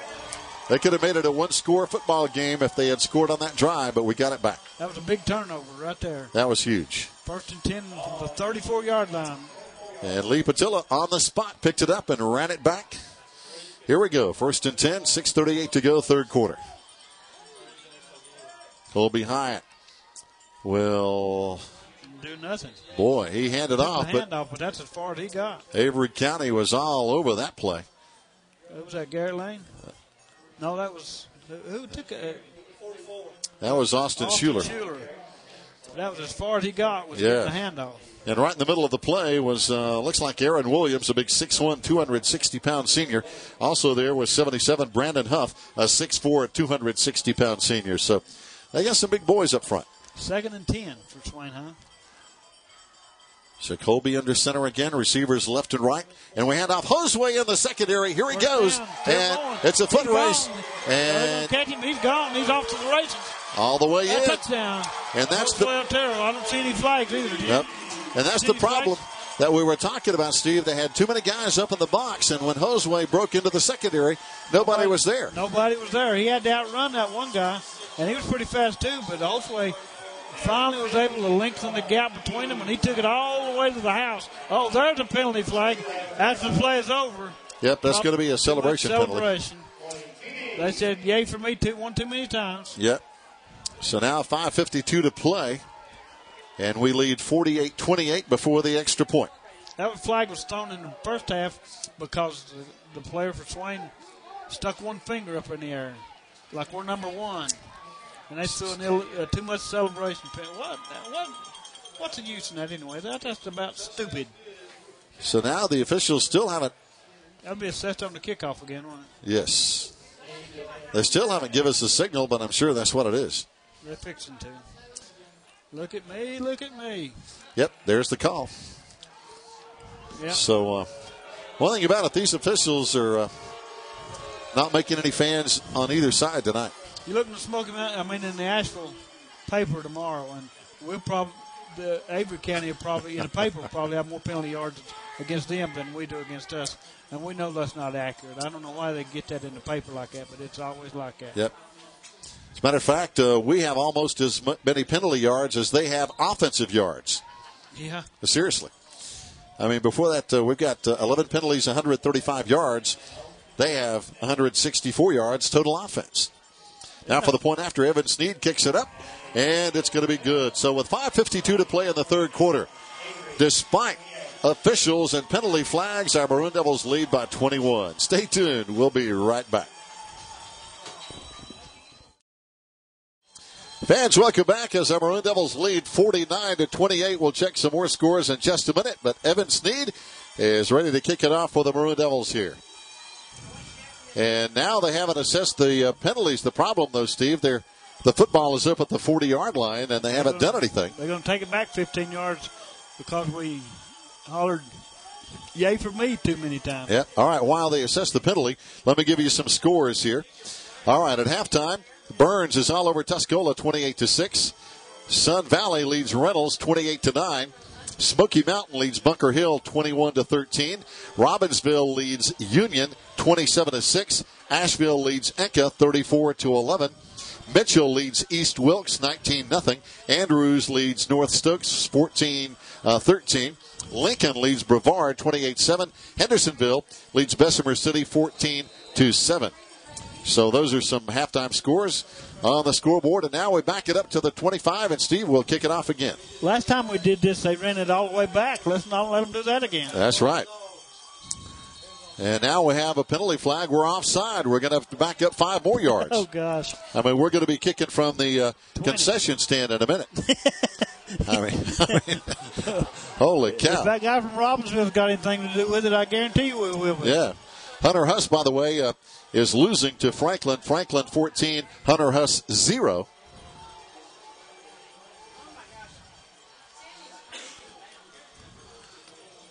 So, oh boy. What was that Franklin score? 14-0. Franklin leading over Hunter Huss out of Gastonia. I tell you, Franklin's good. The theory is Franklin's probably going to meet Burns in the third round. And they are both very good. That'd be a good game. Oh, that would be a fun game to watch. Overton Franklin. It is. Franklin's the number 1 seed. Good. And Burns is 9-1, and they're beating up Tuscola 28-6 right now. All right, fans, we'll try to kick it again, this time from the 20-yard line. So that means Avery's going to get the ball up near midfield somewhere, and the officials huddle up and see what they're going to do next. Though, what's the game plan, boys? I tell you one thing, I don't think they know what they're doing. I mean, these are some of the most. The 20. It's some like of the a safety. Yeah, some of the most flag-happy officials I have ever seen. They know what's on television. They like to see their pretty paunches on television. Maybe that's it. I wish they'd get out of the way and let both teams play football. The fans paid their money to see football, not officials. High school young men to play football. That's right. Not grown men in striped shirts run up and down on the field throwing out yellow flags. That's right. Here we go. Evan Sneed will kick it. Line drive. Going to hit at the 45. Going to be picked up at the 35-yard line by Avery. Back out to the 45, out to the 50. Here he goes down the sideline again. And there finally, with a tackle down there is Cody Rich. Finally. And they were off to the races again there, Steve, like they did last time on this short kick. All the way down to about the 35-yard line of Swain County. So, again, penalties have hurt us as much as Avery. I mean, literally, look at this. We have 155 yards in penalties. Avery has 164 yards in total offense. That's a total of, 315 yards? Yeah. I mean, they only have 9 more yards in offense than we have in penalties. So, wow. I haven't seen this. Here we go. Avery with the ball. They're in good shape at the 36-yard line of Swain High. They're in Maroon Devil territory. Villanueva hands off around the left side for no gain. It's going to be the tailback, Spencer Blackburn. He was stopped for no gain. Coming up with a good hit, Cody Rich and company. And we have a well-disciplined team. I mean, we're well-coached and well-disciplined. Yes. And we don't make that kind of mistakes time after time after time after time. I mean, no. Somebody is off their mark, and I have to say that I believe it's the referee tonight. I think so, because this is the same team that's been playing all season long, and we haven't seen these kind of penalties. Second down now. Still 10 to go for Avery at hour 35. Got a man in motion to the right side where there are 2 receivers already. He swings it right side. Penalty flag down. They're trying to set up a screen, and there's a good tackle. And there's another flag. We got 2 very late flags. And our fans are just getting really, really riled up. Really irate, aren't they? Our fans are irate. That's a good word. Every play you can watch that yellow flag to come out. I mean, I know that one guy's from Robertsville. I know he don't like us. I know he wants us to lose. But good grief, do your job. So we're having to play 11 players from Avery and about 6 officials. It's 11 against 17. Well, maybe 5 officials. They don't know what to call now. They've called so many different penalties. I think there were 2 separate penalties. I could be wrong, but let's see what the explanation is from the referee. He likes to walk half a mile before he calls it. Okay, we got a procedure call against Avery. That's 1 penalty. Yeah. Got a personal foul, grabbing the face mask against Swain. So they're offsetting penalties. All that for nothing. They'll do that play over. Oh, boy. Somebody's on the ground. Yeah, we got, and it's an Avery player down. Kerry Powell is coming on to help. I hope he's all right. And let's see if we can get a number here. I think it's number 6. Can't really see a number. Everybody's in the way. It's an Avery player. He gets up. That's a good sign. His jersey's awful clean, so I'm not sure how much he's played tonight. Number 8. No, that's number, is that 8 or 9? I don't know. It is, I can't even tell. 8. Maybe. No, he's not. I don't know. It is. It's number 8 is Hunter Shields, and he's their number 1 receiver. He's been shaken up already before tonight, though. Yes, he's taken a couple of. I hope he's all right. I don't like to see anybody get hurt. Yep. All right, now we go. Finally, after all that, and folks, we're still in the third quarter, and it's 20 minutes to 10. Wow. Get an extra hour of sleep tomorrow night, though. Hey, that's it. We'll get this. We'll get it back tomorrow night. Oh boy. Now In the shotgun, Avery lines it up, 2nd and 10 at hour 35. We lead 49-28, 21-point Maroon Devil lead. They come right ahead. The fullback on the draw play, he got 8 yards before Lee Patilla tackled him at the 26-yard line. There it is. Holy cow. Very late flag. We're going to have an unsportsmanlike conduct. And is that against us? Or I saw Jacob Blackhack clapping his hands. That could be against Avery County. Well, they're pointing to us. One official did. But we'll see. I mean, yeah, this is just... it's just ridiculous. Just ridiculous. Nobody likes to see this happen. And now, even when they call a penalty, they have to huddle for 5 minutes to try to figure it out. This can't be that complicated. It can't be. It's not rocket science. It's a high school football game. That's it. It's a penalty or it's not. There shouldn't be any gray area. And now it's going to be, unsportsmanlike against Avery County. No, just the one against Avery County. That'll push them back 15 yards. Well, now the head referee is going over to talk with the head coach of Avery, and that's Darrell Brewer. And now here comes an official over to talk with our head coach, Sam Patillo. And, wow.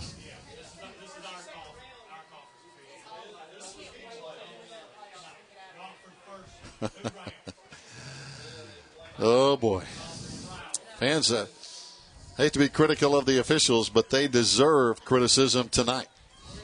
They need to get out of the way and let them play football. That's it. Would like to play some football here, and now it looks like the Maroon Devils. Let's see if we're going to call a timeout here. They're huddling down there with our coaches, and now their players are huddling with their coaches. So let's call a timeout. Our score, Swain 49, Avery 28. We'll be back after this timeout. Fans, finally, after all that discussion, the referees get out of the way, and let's see if we can run a play. 3rd down. Avery needs 17. The line of scrimmage is our 42-yard line. They're on the shotgun with 3 wide receivers. Villanueva back to throw.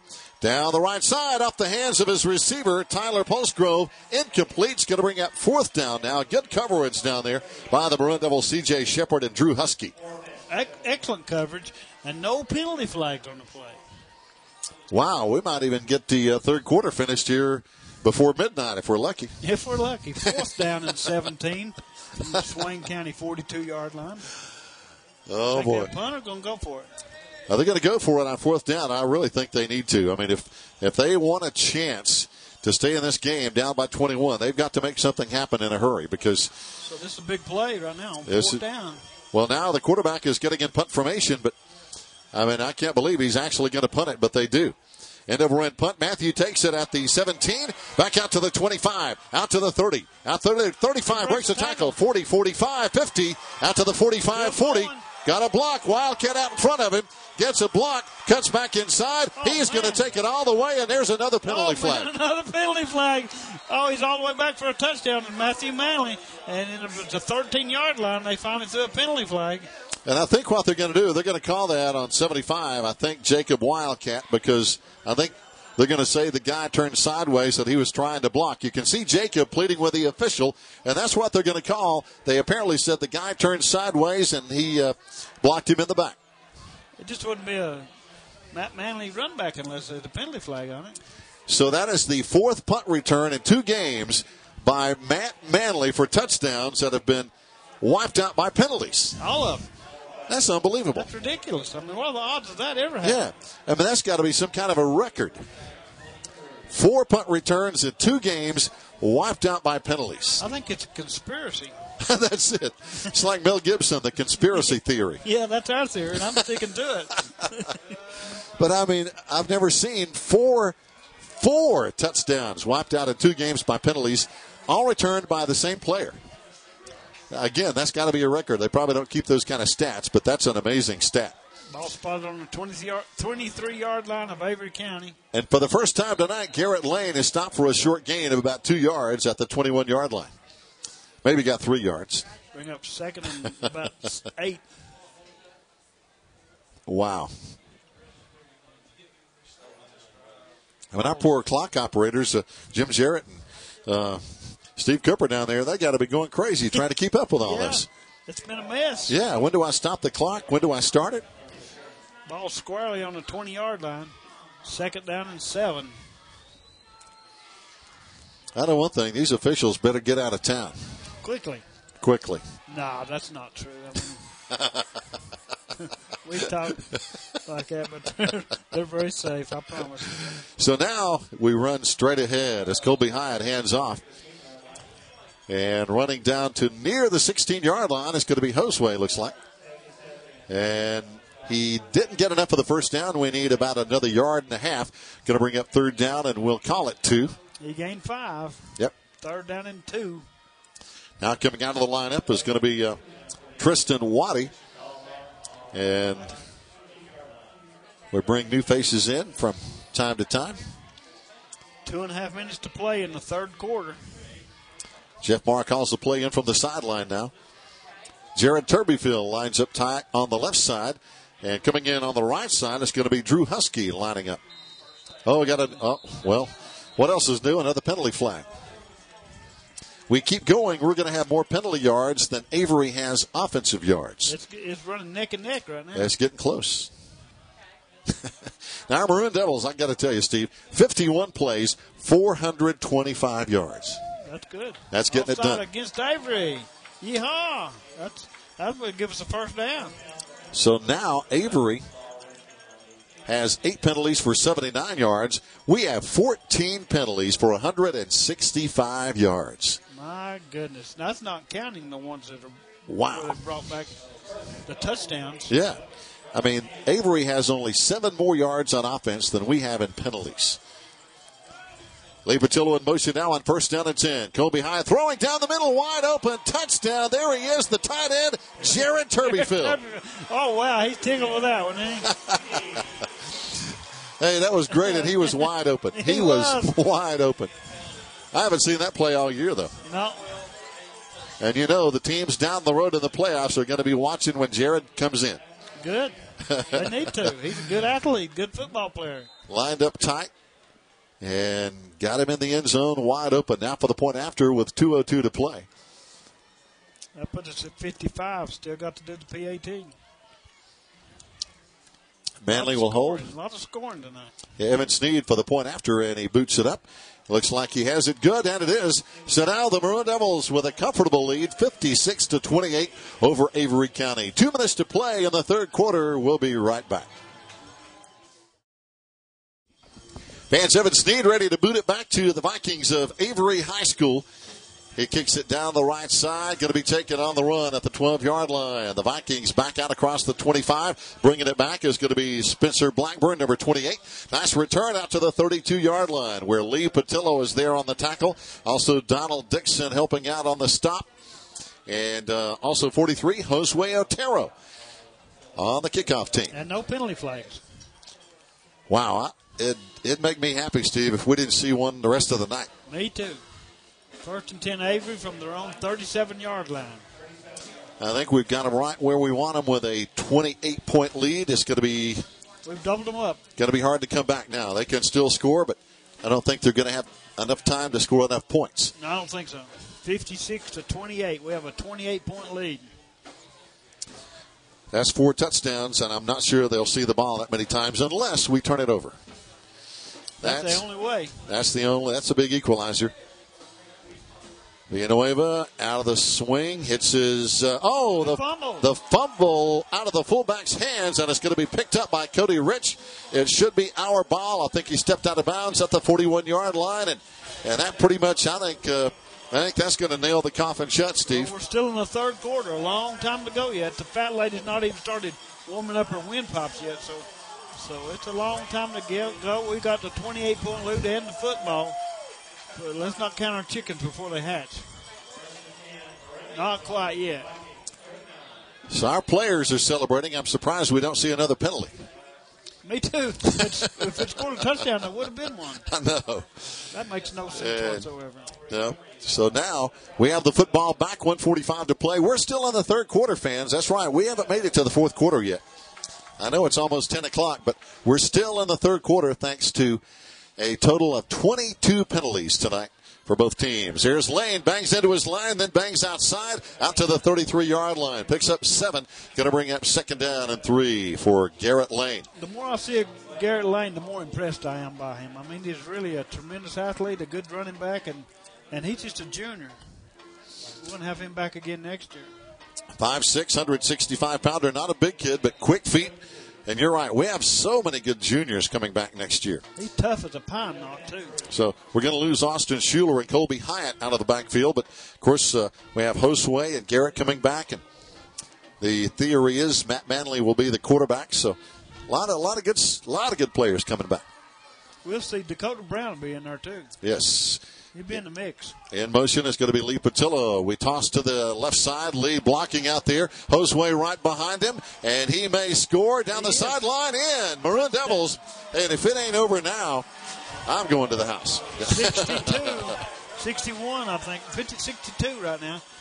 And we still got a PAT. I mean, no penalty flags. No flag. And believe me, there is a flag. Oh, gosh. Actually, up at the 31-yard line, there is a flag. It's holding. This touchdown is coming back, but hey, it's just a matter of time. We'll get it in the end zone. That's a matter of course right there. I mean, yeah. It's just going to take us a little longer. Yeah. Because we haven't punted all night, guys. Haven't punted all night. They haven't stopped us all night. The only time we have stopped this Maroon Devil offense is when we stopped ourselves with two fumbles. That one's coming all the way back. Yep. Boy, that was a well-designed play. Lee Patillo out there leading the way. Josue behind him. Got the block, and he just cranked it down the sideline. So we're on, the 40-yard line? Yep, 41-yard line. Still 52 seconds to play in the third quarter. So that was a 41-yard penalty right there. Yeah, it won't go down as that, but that's what it was. And it took 6 off the board, but we'll come back and get it in a minute. Lee in motion. Handing off straight ahead. And this time Josue pops it out to the right side. And he carries all the way down to the 26-yard line. That's a first down for the Maroon Devils before Alex Villanueva, actually the quarterback, came up and made the tackle. We didn't score, so there were no penalty flags on that We one. have to score to get a penalty. Yeah, I think it's automatic. Yeah. See, now we're only 4 yards behind them. We have 15 penalties, 175 yards. They have 40 plays for 179 yards. Wow. 4 yards difference in plays and total offense and penalties. Yeah. That's amazing. Strange game. Thanks to the referees. 25 seconds to play in the third quarter. Colby Hyatt, hands off. Here comes Garrett Lane again. Garrett Lane stacked up at the 20-yard line. He gained 6 yards. It's going to bring up a 2nd down and 4. Let's let the clock run out and get the fourth quarter. Clock is running, and Maroon Devils are coming to the sideline. They're holding up 4 fingers, and that's going to be the end of the third quarter, fans. We have a full quarter left to play, but our Maroon Devils are in control right now over Avery, 56-28. We'll be right back. Welcome back, everybody. 3 quarters finally finished here at Swain County Memorial Stadium on a cold Friday night. We toss to the right side. Here's Garrett Lane as he's knocked down at the 15-yard line. Gain of a yard or 2 there, Steve, on the first play of the fourth quarter. And we finally made it to the fourth quarter. Wow. You went out of bounds. The clock stops at 11:55 to play. I mean, it's 1 minute until 10 o'clock on Friday night, and we're just now starting the fourth quarter. I love high school football, don't you? I love high school football. Oh, yes, indeed. But tonight, I don't really like referees. No, especially if they're from Robbinsville. I mean, tonight they've just been out of control. We don't want your love. We just don't want your hate quite so bad. That's it. Lee Patillo, man in motion. We hand off to the deep man in the eye. It's going to be Josue out to the left side. Look out. It's in the end zone. Josue Otero for the touchdown. Where's the penalty flag? Well, looking. No, I don't see any. I don't see one either. That might stand up. That's about time is all we can say. Still 11:24 to play in the ball game, and it's now 62-28. Maroon Devils all over Avery. Pour it on. They got us last year, and this year it's our turn. We're moving on to the playoffs to play the winner of West Wilkes and Cherryville. Probably going to be West Wilkes. They're the better team record-wise at 7-3. We've had Cherryville before. We've had West Wilkes before. Yes, we have. Then the winner of that game will move on probably to play the winner of Mitchell and Hendersonville. And if Mitchell wins, it'll be at Mitchell. That's right. That's why we're pulling for Hendersonville if they play. Point after touchdown is up, and it's going to be good. So now we go to the break with 11:24 to play in the ball game. It's Swain High 63, Avery 28. We'll be back. 11:24 is still to play here on a Friday night at Swain County Memorial Stadium in Boise Steve's Field. Our Maroon Devils are all over Avery 63-28. And now it's all academic, but the final score here, Steve. Avery definitely came to play. They made a good showing of themselves tonight, but they're going to come up a lot short. Now here's the return by the Vikings from the 15 out to the 20, 25, out to the 30-yard line as they'll get the football there, first down and 10. The tackle there by Drew Husky. But, Steve, as we said at halftime, it really comes down to who might make the adjustments at halftime because Avery had 28 points on the scoreboard at halftime. And look up there at the scoreboard. What they still got. They still have 28. We made some good adjustments. Yes, indeed. Defense, didn't we? And the offense. Our offense has continued to roll. We also had 28 points at halftime. And we have a 35-point lead now. So now, I think we had 35 at halftime. I think we had a little bit of a lead. I think you're right. We scored right before halftime, didn't we? Yes, we did. But I really think, and plus Villanueva hasn't thrown the best passes here in the second half. He swings this one out. It's going to be complete. And on the left side, out there is Austin Robbie on the reception. All the way down. He lost the ball. And is it in bounds or out of bounds? I think the ball was out of bounds. I don't know. It's close. But he wasn't. I think you're right. It's out of bounds. Well, the official is standing right there. I think they're going to spot it there. I think so. So I think it's going to be Maroon Devil football, Steve, I think. But, boy, it would have been wrong. But, well, now they're saying it went out of bounds. Avery football. Yeah, they say it was out of bounds when I believe Cody Rich got on the ball. So it was out of bounds. It was a true fumble, but just out of bounds. Here we go. Got to go back where the ball was fumbled from, though. That's a bad spot. Now the handoff going straight ahead is the fullback. And he carries down to the 37-yard line. That's big 44, Luke Childress. That was a bad spot on the previous play. I mean, that ball went out of bounds, and it was recovered out of bounds. If it's recovered in bounds, and you could spot it there and be Swain High's ball, but it was recovered out of bounds, so he had to go back where it went out of bounds at. I don't think these guys were in class when they taught that at official school that day. Second down now. Avery needs about 6, almost 7.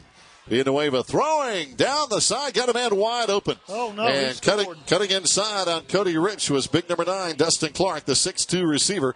He was open, and he burned us on that one. They connected on that one, no doubt. We let our guard down just a little bit, and they scored. Yep, they cut it inside, and Villanueva had time, and he found his man for an easy touchdown. But it's going to be a case of too little, too late. It's now 63-34 with 10:21 to play. They've still got to kick the PAT, so they may go to 35. Now coming on, I think this is the guy that caught the touchdown pass. Dustin Clark will kick the point after. They'll still have a 4-touchdown deficit. And the kick is in there. 28 points. 10:21 to go, fans. Our Maroon Devils still in the lead, 63-35. A lot of points on the board here at Swain County High School. We'll be right back. Fans, back to live action here at Swain County Memorial Stadium. You won't believe it, but after the point after touchdown, 15-yard penalty was called against our Maroon Devils for unsportsmanlike conduct. So now Avery will kick off at our 45-yard line, which means they'll probably kick it out of the end zone like we did. No, they're going to kick it sideways. It's an onside kick. And it didn't go 10 yards. That's the problem. So we'll get the ball now at the 37-yard line. Avery County recovered the football, but it did not go 10 yards, and that should be a penalty. 8 yards is all it went. They got on the ball, but it's not going to matter. We'll have the ball back. And right now with 10:21 to play, it's As I mentioned a couple of minutes ago, it's all academic anyway. We pretty well have the win in hand. It's just determining the final score and how many penalty yards we'll have. Yeah, I know it.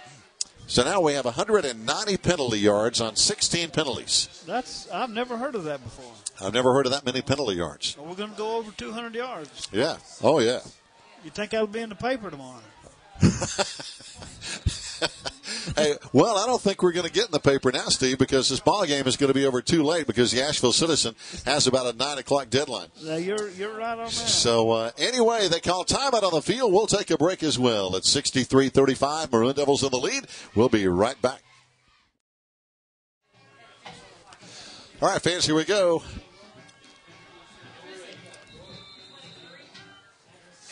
Staying on the ground with 10:13 to play. Our Maroon Devils back after the timeout, leading 63-35. And now we have our second team quarterback in here, Steve. Dakota Brown in the ball game for the Maroon Devils. We have a 28-point lead, 10 minutes to play in the ball game, leading 63-35. Now that tells you how long this game has taken. Let me give you some scores. We have 4 games that are already finished. And we'll check that in just a minute as we have a second down coming up here. Second down and 4. Dakota Brown under center. Split backs right behind him. Long count. And he turns and hands off. And running for the first down is going to be Dylan Morgan. Here are some finals. Smoky Mountain beats Bunker Hill 35-13. Rosman beat Hayesville 7-6. Wow. Union beat Robbinsville 18-7. Hendersonville ran all over Bessemer City 55-7. All those are final scores here tonight, and we're still playing with 9:27 to go. Wow. So a lot of folks are finished, and we're not. We're not. We're still working. Still loving every minute of it. Yeah, poor old JB and Catherine back at the studio. They're going to be, they're going to have to drink some caffeine to stay awake here. They'll welcome that extra hour of sleep tomorrow night, won't they? We hand off, and fighting is Blake Wright. Blake Wright got a yard out of the play at the 50-yard line. I'd love to see us run out the clock on this drive. Me too. 9 minutes to play, though. That's a long time to. That's right. Long time to run the clock. Let's just keep running the ball, and hopefully the penalties will. But just this is the most penalty yards I've ever seen. I don't know what the record is in North Carolina, but 190 penalty yards on 16 penalties has got to be close. Got to be. Got to be close to a record. Second down. Brown with the carry. Tough kid carries down to the 46-yard line. Dakota Brown picks up about 4 yards on the play. That's going to bring it third down and about 5 to go here, Steve. On 2nd and 9, he got 4. 3rd and 5 now. And by the way, we have a lot of new linemen in there as well. New receivers, new backs, new quarterback, new linemen. One of those is Tristan Waddy, one of our new linemen. Also in there, number 70, Logan Nelson. We'll try to get the numbers as we can. Tyler Cook, he's one of our, he plays a lot though. Tyler's in there a bunch. He's in there right now, number 52. And now we're going to run to the right side. And actually, we're not going to get anything on that one. It's going to bring up 4th down. And you know what? I think we're going to punt for the first time tonight. Oh, my goodness. We haven't punted all night. 4th and 5. I think you're right. Evan Sneed is going to punt. With a 7-minute, 30-second mark in the 4th quarter, Swain County is going to put up their first punt of the night. Avery County will get the ball back here. And here you go. Let that clock run down. We still got 25 seconds on the play clock. We ought to just let it run as much as we can. Yeah, take a 5-yard penalty. We're on the 46-yard line. Yeah. Yeah, let's get a few more yards. Let's see if we can set that record, whatever it is. 20 seconds on that play clock. Yeah. Evan Sneed in punt formation. Low snap. Gets it. High punt. Plenty of hang time. Good kick for Evan. No return by Villanueva, and they'll have it down inside the 15-yard line, 1st and 10. So, Steve, they'll get the ball back, but again, not going to make a whole lot of difference as we lead 63-35. 6:54 to play. And let's check that scoreboard again to pass those scores on. These are finals. Smoky Mountain beat Bunker Hill 35-13. Rosman slipped by Hayesville 7-6. Union eliminates Robbinsville 18-7. Hendersonville pounded Bessemer City 55-7. The final in that game. So Robbinsville's out of it. Robbinsville's out. Hendersonville moves on, and as we think, they'll probably play Mitchell next Friday. You hadn't heard anything from Murphy? Haven't heard a Murphy score so far all night. Even a halftime score. Back to throw. Avery's quarterback. He rolls to the left side, runs out of bounds, stopping the clock at the 20-yard line, close to a first down. Chasing him over there was Peyton Parker was after him. It was after Caleb King on the chain gang, too, it looked like. But Also, he came out of it all unscathed. Jordan Bennett in on that defensive line. We have a bunch of new faces in on defense. Now, that was Aaron Smiley over there that almost got the brunt of that attack. They're going to have to move quick, aren't they? Yeah. All right, Villanueva in the shotgun, hands off to his fullback, and he runs into a couple of guys named Drew Husky for one. He's still in there. So, good tackle. Also helping him out is going to be Blake Wright. So, clock running, 6:39 and counting. They have to move the sticks, so the clock did stop momentarily there. Till they move the first down markers. I tell you, Steve, I've been sitting so long, my backside's getting numb. My dairy areas became asleep. We've been sitting here a long time. Of course, we've been broadcasting since 7:30, so that's almost 3 hours. They swing it out to the left side, pass complete to their man out there. Number 28 on the reception is going to be Spencer Blackburn, and he has a first down up to the 40-yard line. Nice catch and run for the Avery County Vikings. Poor old Joe Holt will be up late tonight editing this stuff, won't he? Yes, indeed. He said at the end of the third quarter, he was already on his third tape, which is a lot. That's a lot. And we're only halfway through the fourth quarter, 6 minutes to play exactly. So they ought to just let the clock run. There ought to be a 20-point rule, you know. Hand off up the middle of the fullback again, out to the 45. That's going to be Luke Childress on the carry. Tripped up on the play by number 58, Zach Weeks in there for the Maroon Devils. Glenn Weeks is protege. Yeah, he's a big kid, 6 foot 220. He's a sophomore, isn't he? Only a sophomore, that's right. Making his dad proud. There's the man our field is named after. Coach Boyce Dietz here tonight watching football. And he's probably disgusted with the officials, too.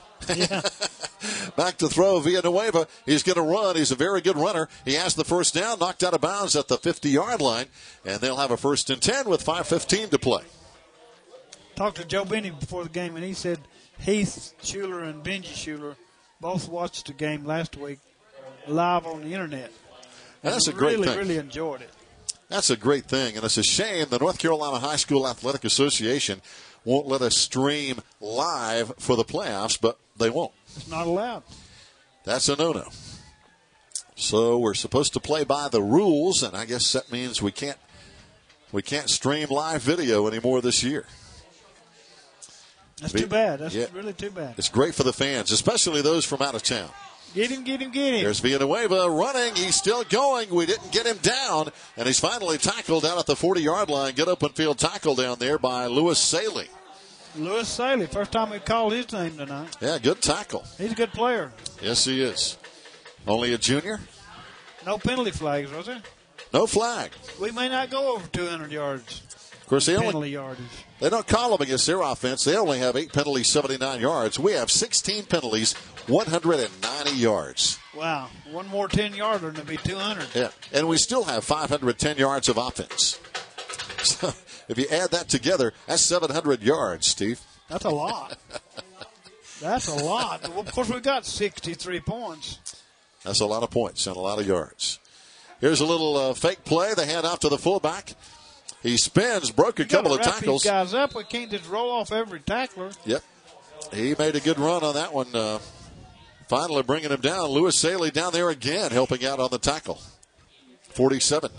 Mr. Saley finally wrapped his arms around him and brought him to the ground.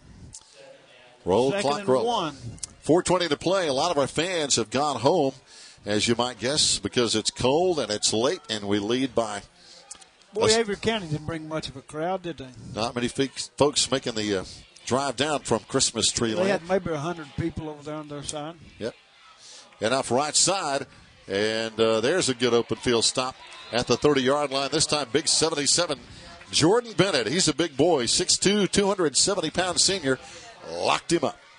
Well, we had a good crowd from Swain High here tonight. It was full on our side. We did. Great crowd tonight. Great crowd last Friday in that pouring rain against Murphy. That's our 12th man is our fans. And they were definitely in evidence here tonight.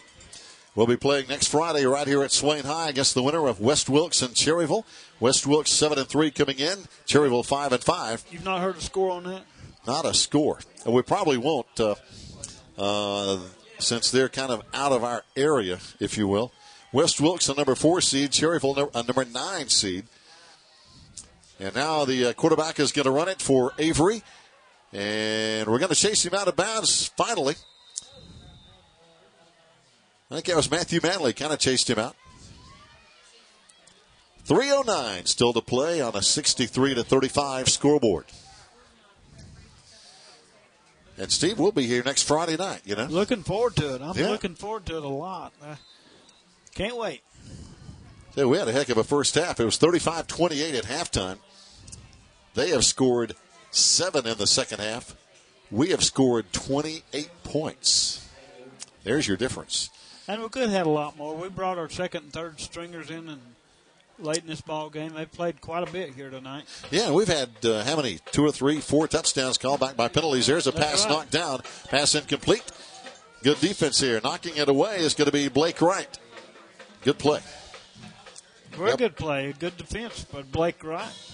You know, poor old Matthew Manley's had 2 punt returns called back by penalties. I know there's at least 2. And 2 last week. Again, that's got to be some kind of crazy record.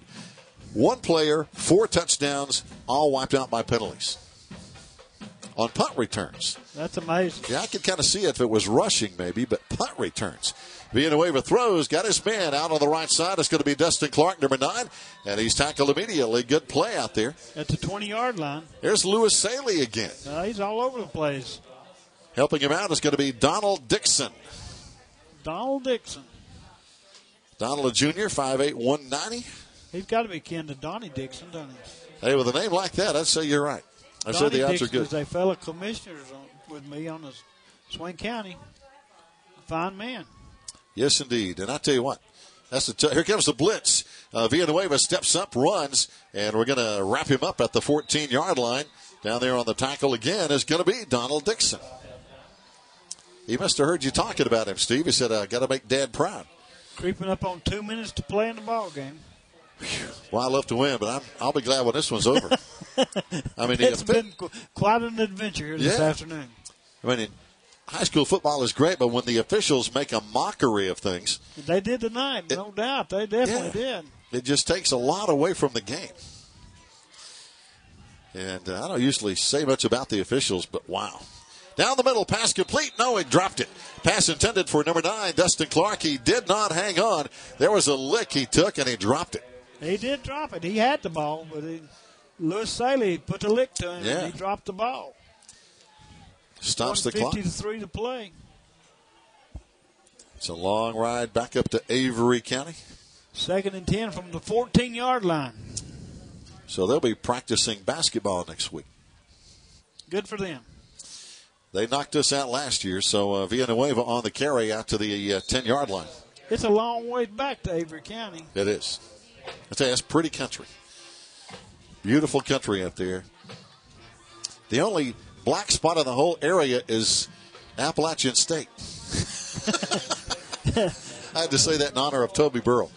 I went up there last year with Robert White, and I think Jerry McKinney rode with us, and Dennis White. That's right. You were there. We were there. Pass in the end zone. It's going to be intercepted. We picked it off in the end zone. There is Cody Rich.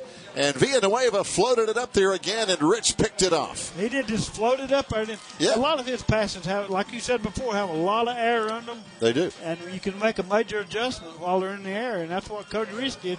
And he intercepted that one with 1.5 minutes to play. Yep. Swain County will have it 1st and 10 on their own 20, I think, won't they? Yep, at the 20-yard line. And I had to say black spot because Appalachian State wears black. But since you mentioned Robert White, I better not say that too loud because he played at Appalachian State. He did, and we was going up the road there last year, And he showed me a place where he hitchhiked back to college one weekend, and it had snowed, and he had to walk about 10 miles. Wow. On them high elevations up back into there. He said they'd scraped the road, but there was no cars. He walked all that way, and no cars passed him. Wow. I can believe it. I can believe it. Finally, somebody did to pick him up. And they took him to his dorm over at App State.